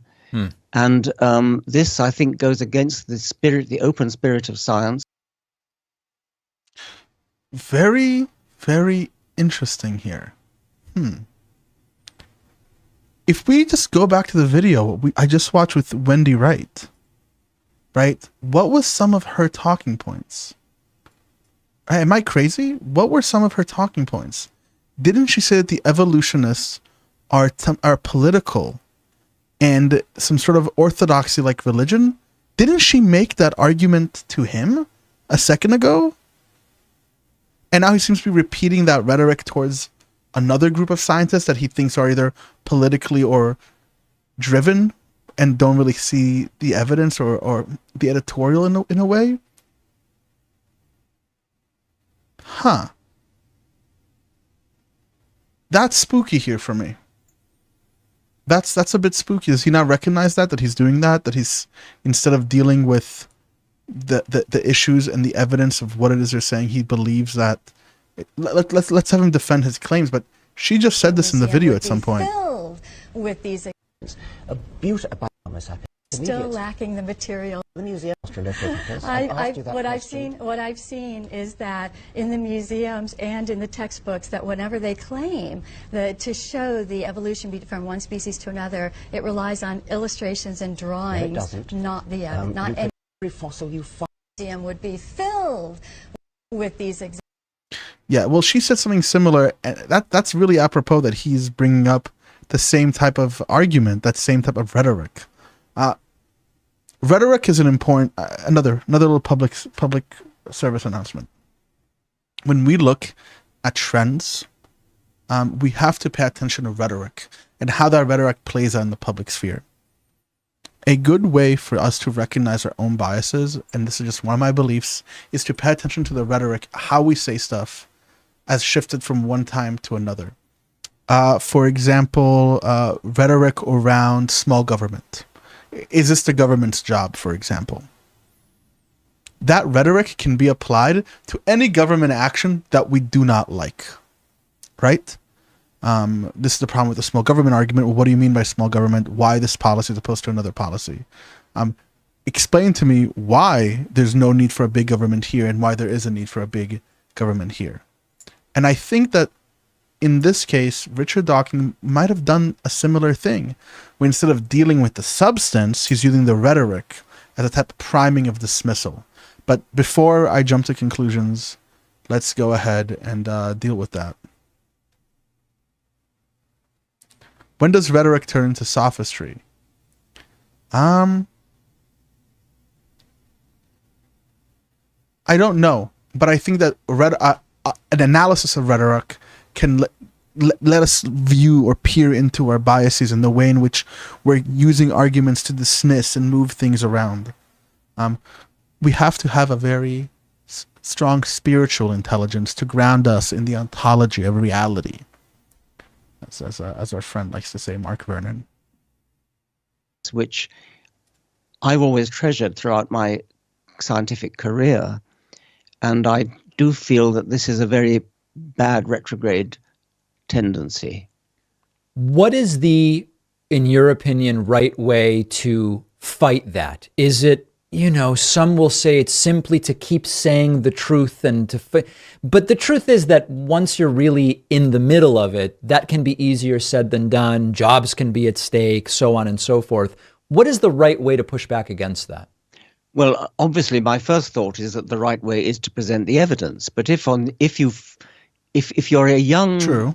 assistant professor or a young postdoc or something, Yes, who is in danger of losing your job, losing your grant, losing your colleagues, if you speak out, and one hears horror stories of this happening, it's a tragedy if people do have to self-censor.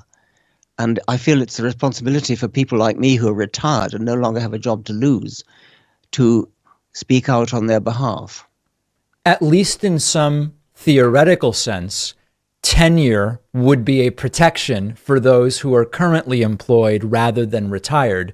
But there's also criticisms of tenure at institutions of higher learning. Do you have a position on the role of tenure in either enabling these conversations or not? That.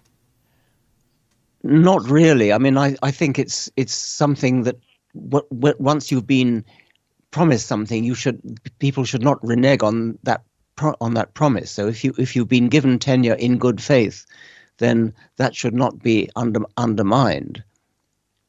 It should be upfront. In other words, that tenure doesn't actually mean tenure. Right. No, without a doubt. Let me switch gears a little bit. I was watching the trailer for the new podcast, The Poetry of Reality with Richard Dawkins, and I noted that the voiceover from the trailer is quite a similar script of sorts from your 1998 book, Unweaving the Rainbow.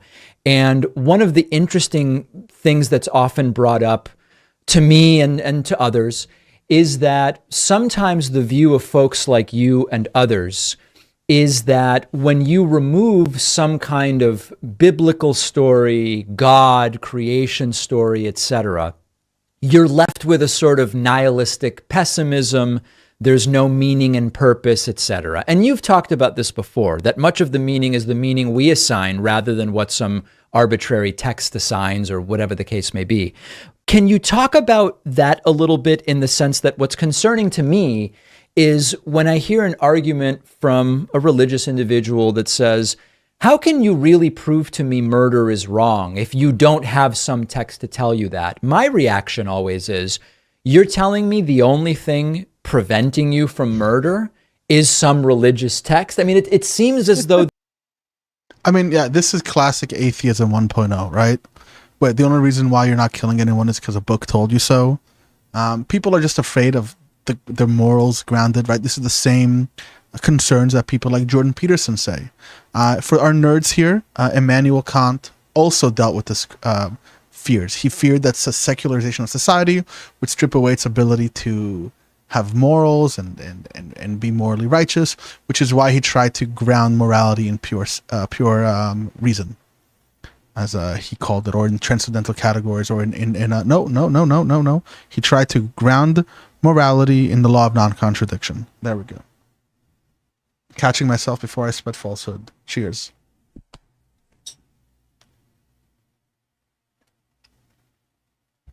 I also just want to say, if I say something wrong here, it happens, just call me out in the comments down below. It's a normal thing to do. There's another side to that argument, isn't there? Yes. Well, coming to the first point first, you're perfectly right, of course, that the script of the Poetry of Reality trailer is straight from my book, Unweaving the Rainbow, and that entire book is about the poetry of science. It's about the what nonsense it is to say that science somehow... Am I the only one who sees Richard Dawkins' face like flicker? Somehow takes away from the poetry, the romance of, well, the spirituality, actually, in one sense, of science. So yes, that's the answer to that. Now, the thing about, if you don't believe in God, what's to stop you murdering? I mean, if anybody says that, I think it was Herb Silverman said, I'm going to step away from you. I mean, you're not the kind of person I would like to know. If that's the only reason why you don't go around murdering people, classic-based Richard Dawkins takes. What a terrible, terrible reason that is. What a terrible basis for morality that is, if that's what you call morality, then I don't wish to know you. Yeah, I mean, it gets to often this conversation of the moral relativism and the idea that anything that can be science's best approximation simply is not as definitive at some kind of prescribed set of rules, the likes of which we get from religion. Now, I would say that's a virtue of science, and the fact that it only goes as far as what can be demonstrated and not beyond, and sometimes it may not feel as prescriptive, but there are those who say it simply doesn't feel as definitive or as strong to me. I think one of the biggest evils that we can even conceive of, period, bar none, end of story, is to think of morality as a strict, rigid structure. You know, we have like the trolley problem. Would you rather save 4 people? Would you rather save 1 people? Would you save a dog or a disabled person or a mentally disabled person from a, building? Thinking of morality in these strict, rigid ways is what messes up to begin with, because the truth is the moral questions are much more ambiguous than that. And rules aren't going to help us fix that. That's not going to work. Absolutes are just going to make things more problematic, because when we are going to be faced with the nuances where things aren't so clear, we're going to just default to systems, to moral notions, to moral systems that aren't able to deal with those, well, outliers. And it's the same thing that we spoke about earlier with the idea of psychodynamic therapy, where when we start applying that to a broader scope of things, it starts failing. So morality isn't constructed that way. It doesn't make sense to think of morals that way in a rule-based religious framework.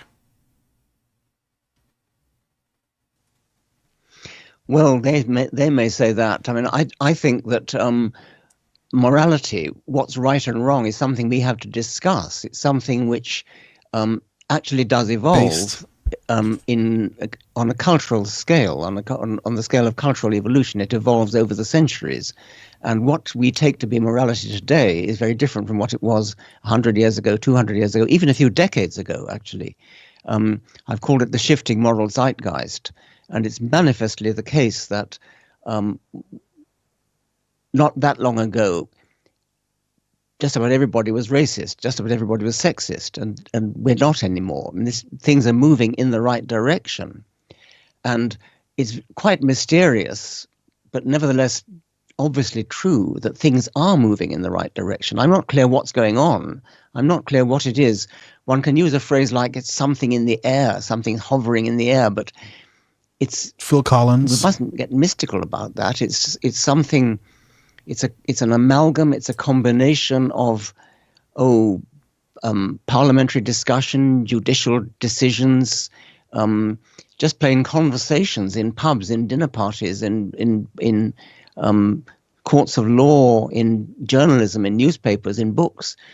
Something changes as the decades go by, such that our moral standards move in a consistent direction. And that direction has absolutely nothing to do with scripture, far from it. In a specific direction, and he's kind of saying that it kind of goes in an upscale, like a positive direction. I don't know about that. I really, really don't know about that. And I'm really sussed out by that notion. I don't think things just move in a good direction in many ways. But I do like his analysis that there is this type of like moral zeitgeist to the conversation that's not really tangible, but we're all affected by it. Based Richard Dawkins, as always. I so far, halfway through this video, I still like Dawkins. There was a little issue when he talked about science as being religious and fundamental, which echoed the things that Wendy Williams, no, that's the black lady. We know who it is. Show me the evidence, girl. Was saying before, and he's kind of mirroring that rhetoric, but that's not something to take too seriously. It might be he's antagonistic with like ideas of gender, sex distinction. I don't know enough about his opinions on it, but I'm just guessing from the hullabaloo, and obviously the title of the stream is Richard Dawkins, a transphobe. So we'll see as we continue through this video. What did you say? Fonkia Williams? I don't know what that means. Travis, you're gonna have to help me out there. Thank you. The stream, I've really tried to make the stream look good. I'm very proud of my work. Very, very proud. I mean, thank goodness it doesn't. I mean, because if we lived our moral lives by scripture, we'd be stoning adulteresses to death and things like that. And speaking of which, you mentioned moving in the right direction. Steven Pinker and others have been criticized for laying out the perspective that by applying some very objective measures, infant mortality, life expectancy, likelihood of dying in a war, et cetera, number of people living in abject poverty, that things are better than ever. And one of the big counterpoints to that has been, while that may be true, our standards and expectations for particularly Western democracies and rich nations should have actually been raised so dramatically that it's not necessarily the big win someone like Pinker points out to say, okay, there's fewer people living on the equivalent of $1 a day now, that we're actually failing to solve solvable problems, hunger, for example, or whatever the case may be. Is your view more in one direction or the other, or more in between, a balanced view? Is the point you're making that it's the danger of becoming complacent because of a book like Pinker's saying things are getting better, therefore we don't need to work to make them even better still? Is that the point? I don't know that that's my argument, but I'm sort of voicing those who say that the measures may not actually. Everything they're saying here is interesting, but I just have to point out, if you pay attention to David Pakman, when he looks to like his right, that's where Richard Dawkins' screen is, and his camera is actually off screen. Very interesting why they did it that way. Maybe they should pay me to help me set up their space where he can look at Dawkins and still look into his camera. I mean, they should have enough money to get a teleprompter, for fuck's sake. So I don't know why that's not happening. But that's tangential entirely, and we can get back onto the point. Be the right measures for how we evaluate how well things are going for Homo sapiens on planet Earth? Well, I think we obviously need to try to make things better still, but I think Steven Pinker's, one of his main points is that we are so pessimistic, and the kind of thing that gets reported as news is always bad news, and you never get a news headline that says something positive, because it's kind of boring. It's not a thing that journalists are interested in. Yeah, I'm on a list of good news stories, and very often you can look at them and say, that's great news, it will never get attention, because it's usually something along the lines of breast cancer survivability over the last 15 years has increased 38%. That's extremely tangible, meaningful for people who get sick and their families and loved. It's extraordinarily meaningful, and it makes a terrible news headline for for-profit media. I mean, one reason for that is that it's not a sudden thing. It's a gradual trend. Yes. And I suppose if there were a sudden breakthrough, a sudden discovery that made breast cancer survival dramatically improve overnight, then I guess that would count as news.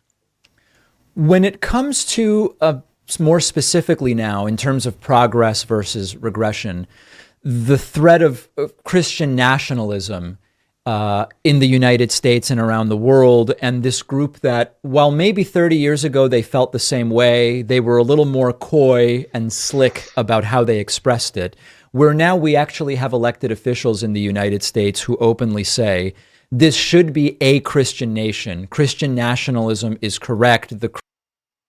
He's talking about Marjorie Taylor Greene. I think it was a year and a half ago at Turning Point USA. For anyone who's a chronically online individual who's been following this trend, Charlie Kirk and Turning Point USA are like these alt-right psychopaths. But they said on stage, what's wrong with being called a Christian nationalist? I think it's great to be a Christian nationalist. America should be a Christian nationalist state. In that same show or event, DeSantis came on stage, Trump came on stage, and outside of the arena, there were neo-Nazis waving swastikas outside. And DeSantis has even said at one point, "Oh, we should wear the belt of truth of God around our waist," which is a reference, if you're unaware, to the Nazis who would literally wear their belts had an inscription that was recognized by the Catholic Church as like "with God" or whatever it is we stand. I don't remember exactly which one it was, but that's what David is referring to. And let's see what Dawkins' response to this. Christian doctrine should actually determine civil government and how our society is organized. Has your view of the threat of that movement intensified since you wrote, for example, The God Delusion? I am a distant observer of the American scene, and I notice that people, that the Christian nationalists you're talking about, simply lie about the Constitution and about the intentions of the founding fathers. Oh my God! They do. Absolutely, yes, clear Richard. that Yes, they are facts. They lie about the Constitution. The Constitution has nothing to do with God. Zero. It was actually after the founding of the country, there was what's called the First Great Reawakening, which the population found the founding to be too secular and didn't have God in it, that they wanted to inject God back into it. It wasn't until the Second Great Reawakening, or the third, one of them, in the 1950s, where even God was put into the Pledge of Allegiance, and it was added onto the money and was put into a courtroom.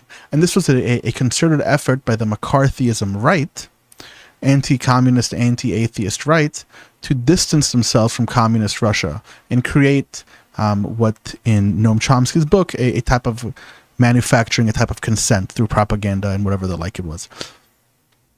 Oh my God, tons of saliva in my mouth showed up. Untruths. It's very different over here, of course, because we genuinely are. I mean, in Britain, we are founded in Christianity, in the sense that the monarch is the head of the Church of England, for example.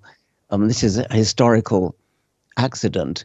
It has an oddly paradoxical effect, which is that it kind of makes religion boring. It's not a big problem in the way that it is in America. I think precisely because in America, it's not an established religion. It's something that's open to free enterprise. Don't die. What do you mean die? I'm not dying. Why would I die? What's happening? Is the stream dying? Is everything working properly? Whoa, you're spooking me, Travis. What do you mean don't die?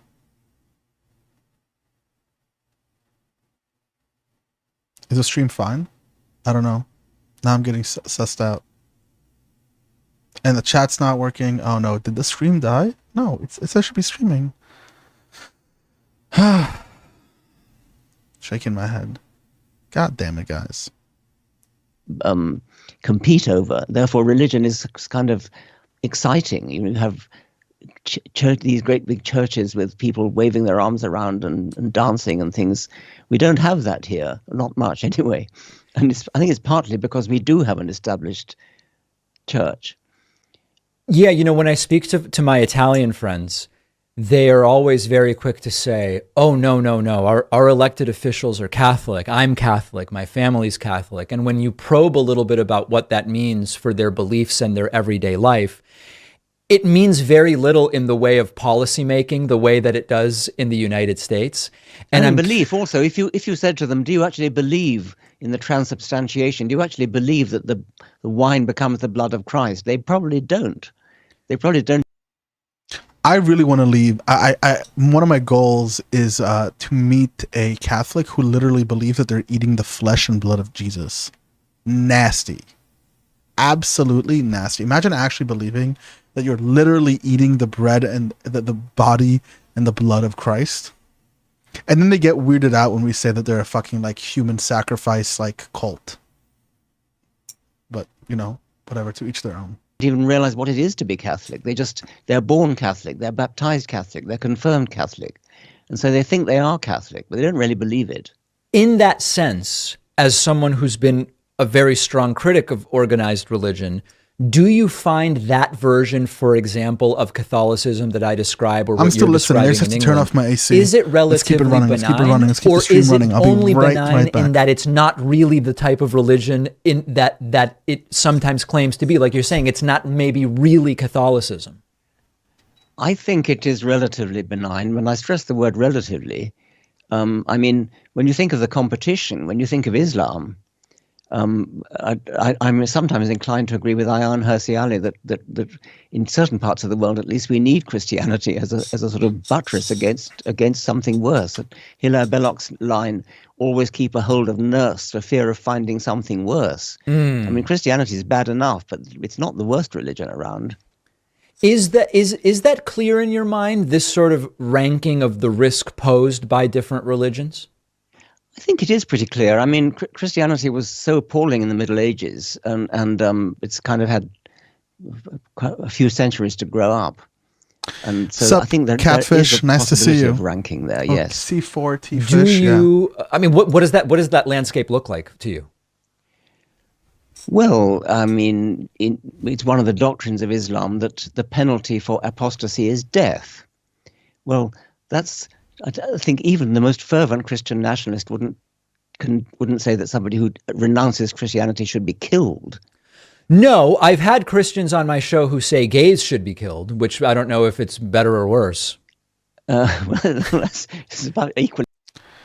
I think what Richard is not looking at is a historical perspective of religion, and religions go through periods of reform and not reform.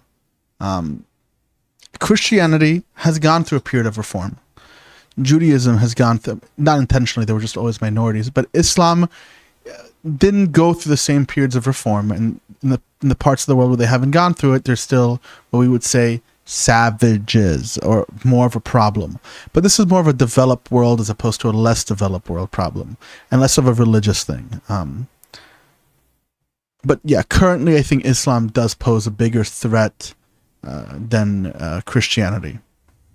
But it doesn't mean that. But then again, in the United States, Christianity is definitely more of a threat than Islam, right? So we can kind of look at that. Like in the United States, am I worried about Muslims coming in and forcing my country to change into Sharia law? No, I'm worried about Marjorie Taylor Greene coming in and continuing her Jewish space lasers bullshit, or the Holocaust wasn't really such a big deal, Candace Owens. That's what I'm worried about. I'm worried about the Christian right. The Christian right is psychotic. And in the words of me, and Pangburn appropriated it, but he won't, doesn't give me the credit for it, the United States of Afghanistan. Just think about it that way. That's what we deal with Christians. They are obsessed with guns. They are obsessed with God, and they want to make sure that Jesus Christ is in your life. Bad, but I would say so.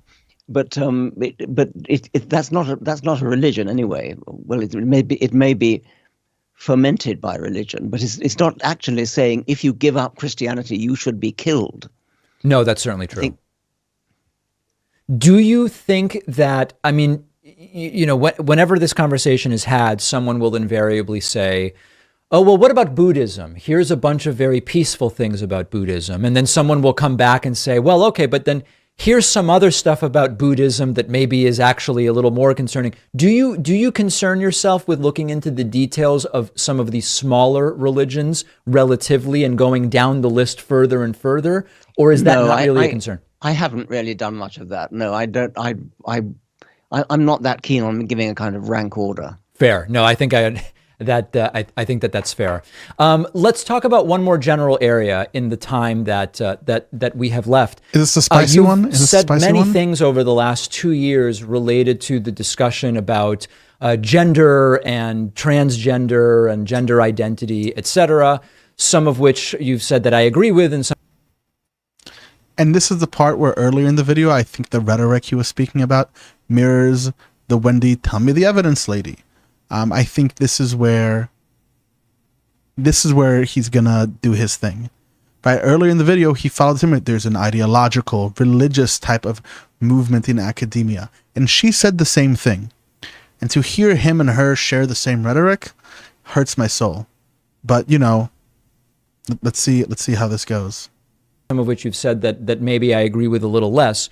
One of the most interesting things that I heard over the last few months was Neil deGrasse Tyson in a conversation with a right-wing person from the United States say, listen, there are all sorts of conversations and debates to be had about this issue and the connection to whether it's mental illness or whether it's age appropriateness of certain decisions that are made, etc.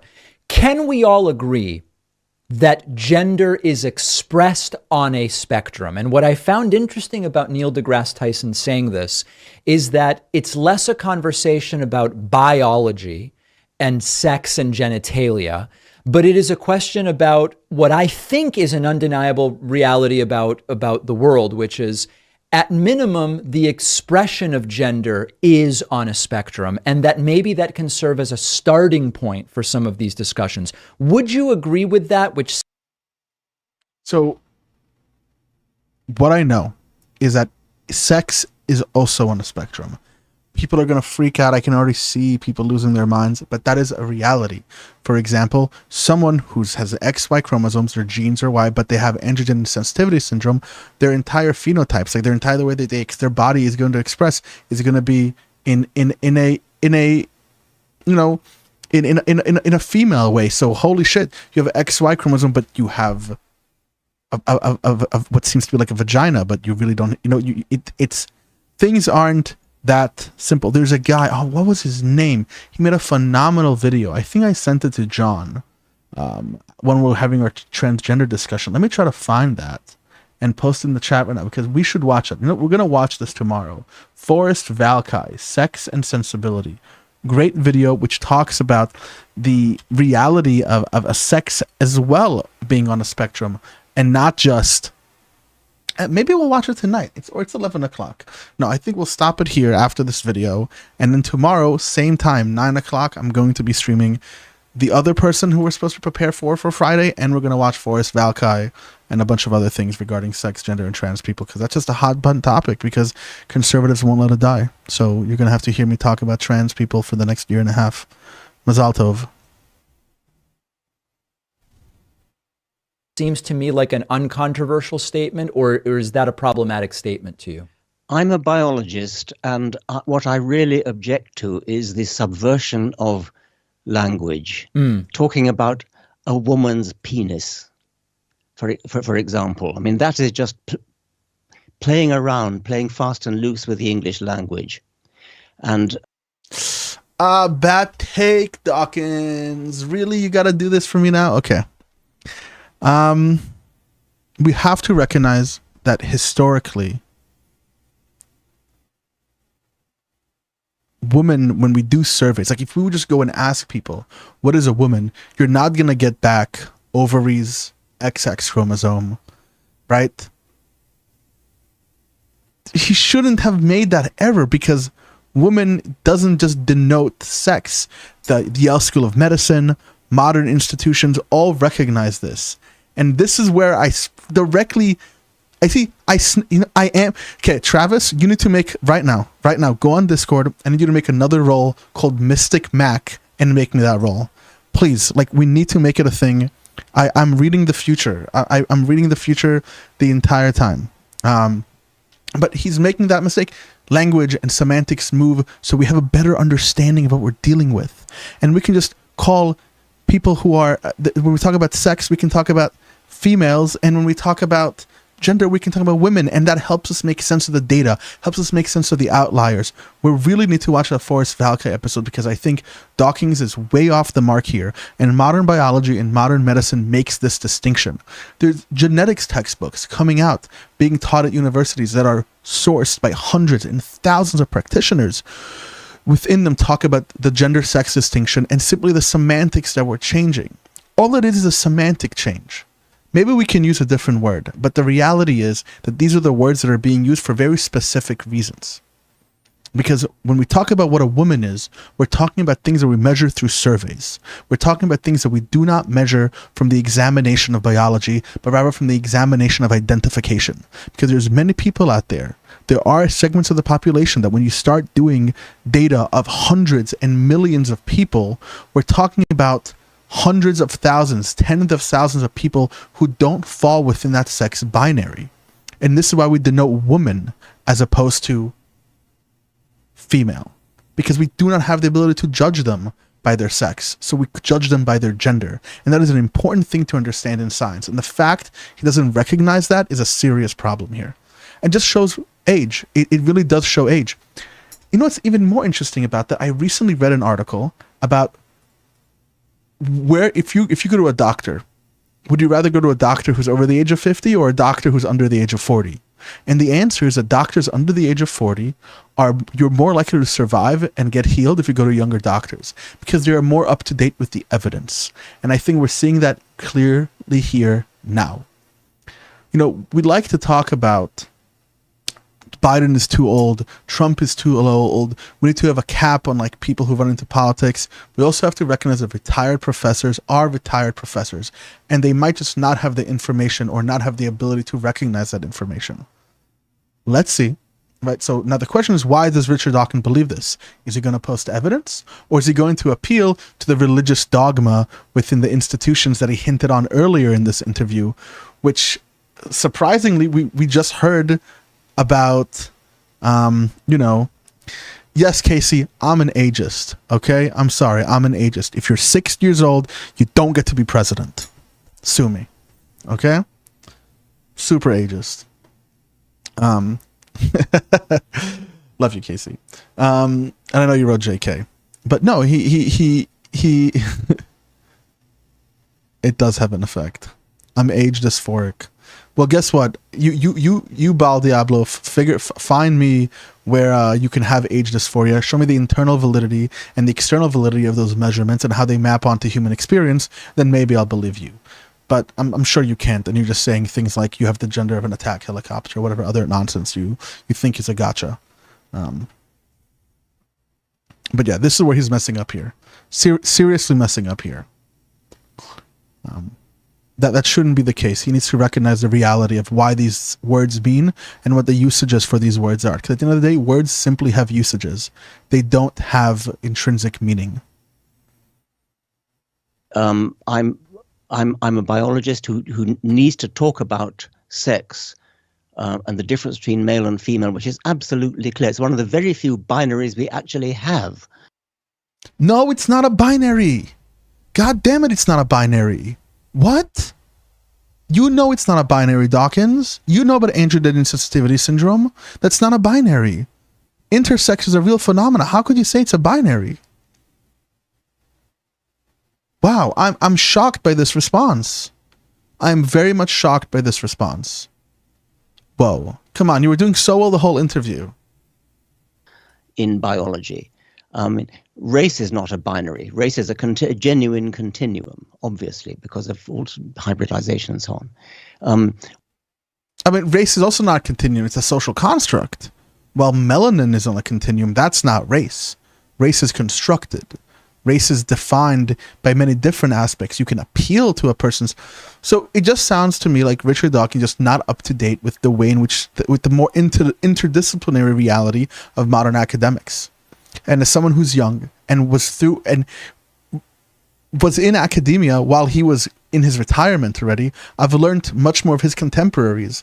And maybe that's why I have an edge here. Or maybe that's why he doesn't get. But no, race is not in a continuum. Race is a construct. Melanin is a continuum, which is very two different things. You see how the language here is different? Because he's defining race as skin color. He's defining woman as just sex. And he thinks about it in a binary way, which contemporary biologists don't see it that way. Or at least the consensus of contemporary biologists, which he obviously alluded to as some fundamentalist religious ideology. So almost everything else you can think of is a continuum: short versus tall, fat versus thin.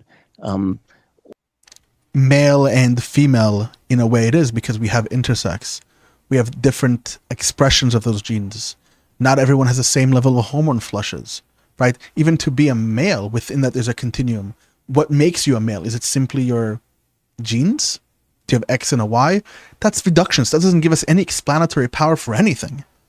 Because to be a, right, this doesn't make any sense. This is just another dichotomy for dichotomy's sake.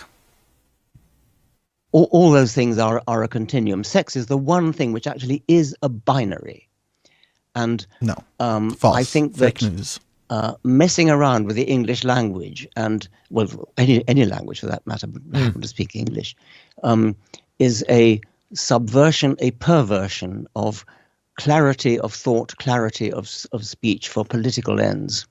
Yeah, and I think most of my progressive colleagues would agree that the biological circumstances undeniably are men, women, some percentage born intersex, and that's tiny percentage, yes, no, negligible certainly. percentage. No need to exaggerate what the percentage is. No. Is it also, in your mind, a problem to separate biological sex and gender expression? Do you have an issue? Language aside, is that a concern to you? I think David Pakman did a really good job not being combative here. He brought up the intersex was negligible, but it isn't a true binary. The existence of intersex people makes it so in reality, in nature, in empirical, in just empiricism, there's no binary. If there was a binary, we wouldn't have intersex, but we don't have intersex, but we do have intersex. So the binary automatically falls up away from a just purely empirical reality. If we were to go, is sex binary? Oh shit, we have intersex people. It can no longer be a binary. Period. End of story. It's that simple. It's no longer just two. There's more than two. And that's already a reality. I can't believe Pakman platformed such a hateful bigot. Ha ha ha ha. I don't think Richard Dawkins is hateful. He might just be old, or just not understanding this, or hasn't kept up with the data, or is very much alienated from it and has his own emotional baggage, but sure. I am not particularly bothered if somebody wants to present themselves as the opposite of the sex that they are. I do object if they insist that other people recognize that. And I mean, I support Jordan Peterson in this, if nothing else. That he Okay. We have to make this very clear. I have to make this very clear. Trans people do not believe that they are the opposite sex. They believe they are the opposite gender. Okay? No trans woman believes she is a cis woman. No trans man believes he is a cis man. They understand what gender is. They understand, right? They understand that. Okay? That is just a reality. Okay, I can't say no. But there is a difference between that, right? There's people, that's not the same thing. What are you saying no about, Casey? Did I get something wrong? Did I mess up? I don't think I did. But from what I know, trans people don't think that they are literally cis people. That's why they make that distinction. And I think he doesn't understand that.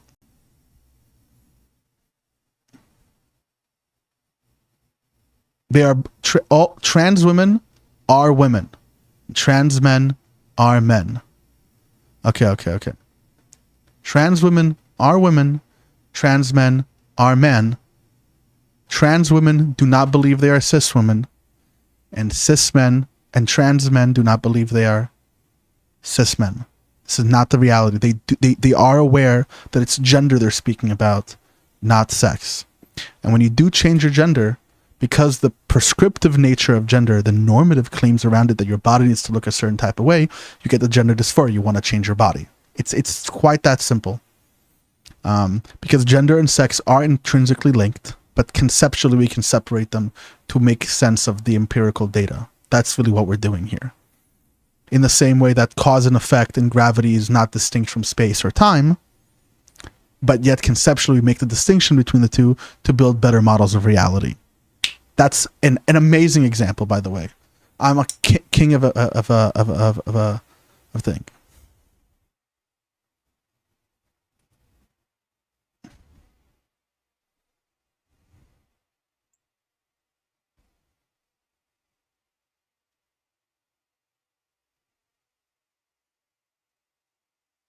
No, that's also not true. Oh no, you guys didn't hear that because I didn't go back to the camera. But holy shit, he just went down another crazy rabbit hole. Richard Dawkins, are you serious right now? This is actually what's happening. This is insane. The Canadian government making it mandatory that he should call people by a pronoun like they when they are. I mean, he's prepared to do that as a matter of courtesy. This is the biggest grift ever. Bill C16 and Jordan Peterson. Bill C16. And our Canadians in here. I mean, Baal might disagree with me because he's like, has brainworms when it comes to this. So I'm just going to let you brainworm yourself in the chat. But Bill C16 does not force you to use someone's preferred pronoun. what it says, it recognizes trans people and gender identity as a protected class, which means if I harass someone who is a trans woman and I follow them and going, you're a man, you're a man, you're a man, he, not only do I get charged with harassment, I get charged with a hate crime. That's the truth. That's what's happening here. Okay? Bill C-16 does not make anything mandatory. Bill C-16 simply added within the Canadian Human Rights Charter, gender identity is a protected class. That's it. What he's saying right now is utterly, utterly false. And I might have words for David Pakman if he doesn't push back against this. Because as Bal Diablo said, this is, if he doesn't push back against it, or at least doesn't talk about it on his show, that is a problem. Yeah, exactly. No one's been charged with exactly since 2016, and the only charge was a dad who refused to recognize his daughter as a he or whatever it was, and the courts found out that he was denying her protected class status, and he wasn't even charged with anything. He just lost custody. Custody went entirely to the mom because he wasn't willing to go along with the medicine and the gender affirming care for his daughter or his son, whatever it might be. And on that tangent, real quick, again, just some ideas. I think we can only recognize it in society. We already have 4 established genders. We have man, woman, girl, and boy. You tell a woman, stop acting like a girl. You call a man a boy, it's an insult. Because we recognize that there are different normative expectations here. Different ways that one should express themselves. Why are you acting like a boy? Why are you acting like a girl? You're a woman, you're a man. Right, so we can understand how gender here works in this prescriptive, normative space of how one ought to be, rather than simply a description of how one is. But we even see people go to young boys or young girls, be like, "Wow, you're such a woman." What are they saying? They're not saying they physically grew up. They're saying the way they are, the way they're behaving, their prescriptions, how they are in society, has been different. But that's just one of my Dandanisms. We got 4 genders. Let's rock that. 4 recognized genders, even though gender isn't a spectrum. Thank you, Travis. I appreciate that. But not as a matter of compulsion, and I thoroughly support him on that. You know, I don't have the bill in front of me, but when I looked at it 18 months ago, I struggled to find anywhere where he talks about threat of jail if you use the wrong pronoun. I did not find that, but since I don't have it in front of me, maybe we'll table those particulars. But that being said, Pakman didn't expect this from him. He didn't expect. Perry, go fuck yourself. Don. It was a great take, Perry. Perry is just trying to shoot me down. You know what happened yesterday? I'll tell you what happened yesterday. I'm in the Discord and I pulled out my bass, and Perry was like, "Man, Dandan can play bass so well. I gotta bring down his ego a little bit down." That's what it is. That's Perry's train. He has days where he's like, love it. Okay, we have another 4 minutes, 5 minutes. I'm going to end the stream then, and then we're going to jump into the Discord because I need some water and I got to take a massive dump. So let's finish this up, and then we'll move to the Discord and continue having conversations. Also, who is it here that we just saw a new person in? Catfish. If you're still here, drop a message. Come to the Discord. Here, let me drop a link for those who might not be a part of our Discord. Come in, join. The Discord is under remodeling, so it might be a little messy, but other than that, definitely come in. How massive? I don't know. I haven't decided if it was a white person or a black person yet. And that's a racist joke, by the way. # canceled. Let's keep going. About, for example, things like arresting doctors who provide certain gender affirming care, as it's called. Maybe you have an issue with the term or not, but what about the arresting of doctors, for example? Does that not start to bite a little bit to... Oh, sorry, go ahead. Which doctors have doctors been arrested for that? No, these are bills that have been proposed in the United States. It has not happened, to my knowledge, fortunately. Children or adults? We've seen both in different states. Well, I would have strong objection to doctors injecting minors, children, or performing surgery on them to change their sex. Guess what, Richard?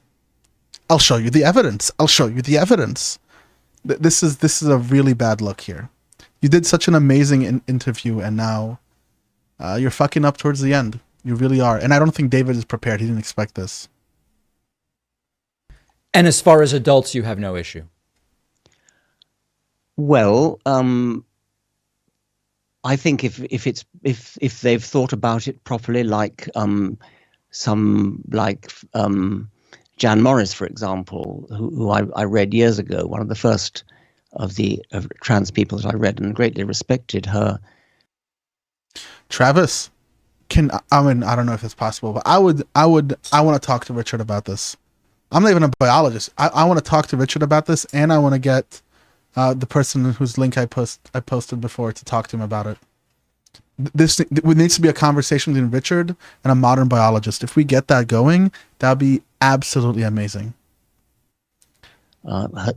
Her struggle that she went through in order to change sex from male to female, she really, really put herself through it, and clearly sincere, clearly suffered from gender dysphoria, no doubt about that. And I take my hat off to her and to the doctors who helped her. But I fear that what we're seeing now is a fashion, a craze, a mimetic epidemic, which is spreading like an epidemic of measles or something like that. Okay. I can't let him just say that. No. Okay. We're gonna do a little bit of what is called the Google Foo. Everybody ready for some Google Foo? Let's do some Google Foo. Wow. Okay.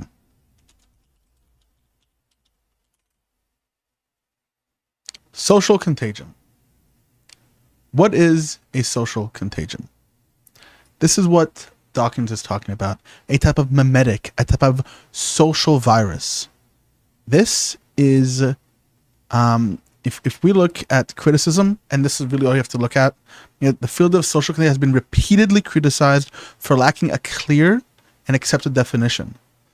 Even though any area of research is marked by definitional variation, and for sometimes involving work does not distinguish between contagion and other forms of social influence, like command and compliance, and from the otherwise diffuse whatever. In social network analysis, social contagion is not a thing. Okay, it doesn't make sense. It's an old idea. It's from the 19th century, from social scientists. And to tie transgenderism to a social contagion is like the farthest reach. It's literally trying to throw a javelin across the fucking English Channel. Okay? This is a non thing. Please just take the time to look it up. This is I'm very sad that he has done this. He is clearly showing his ignorance in social science. He is clearly showing his ignorance in psychology.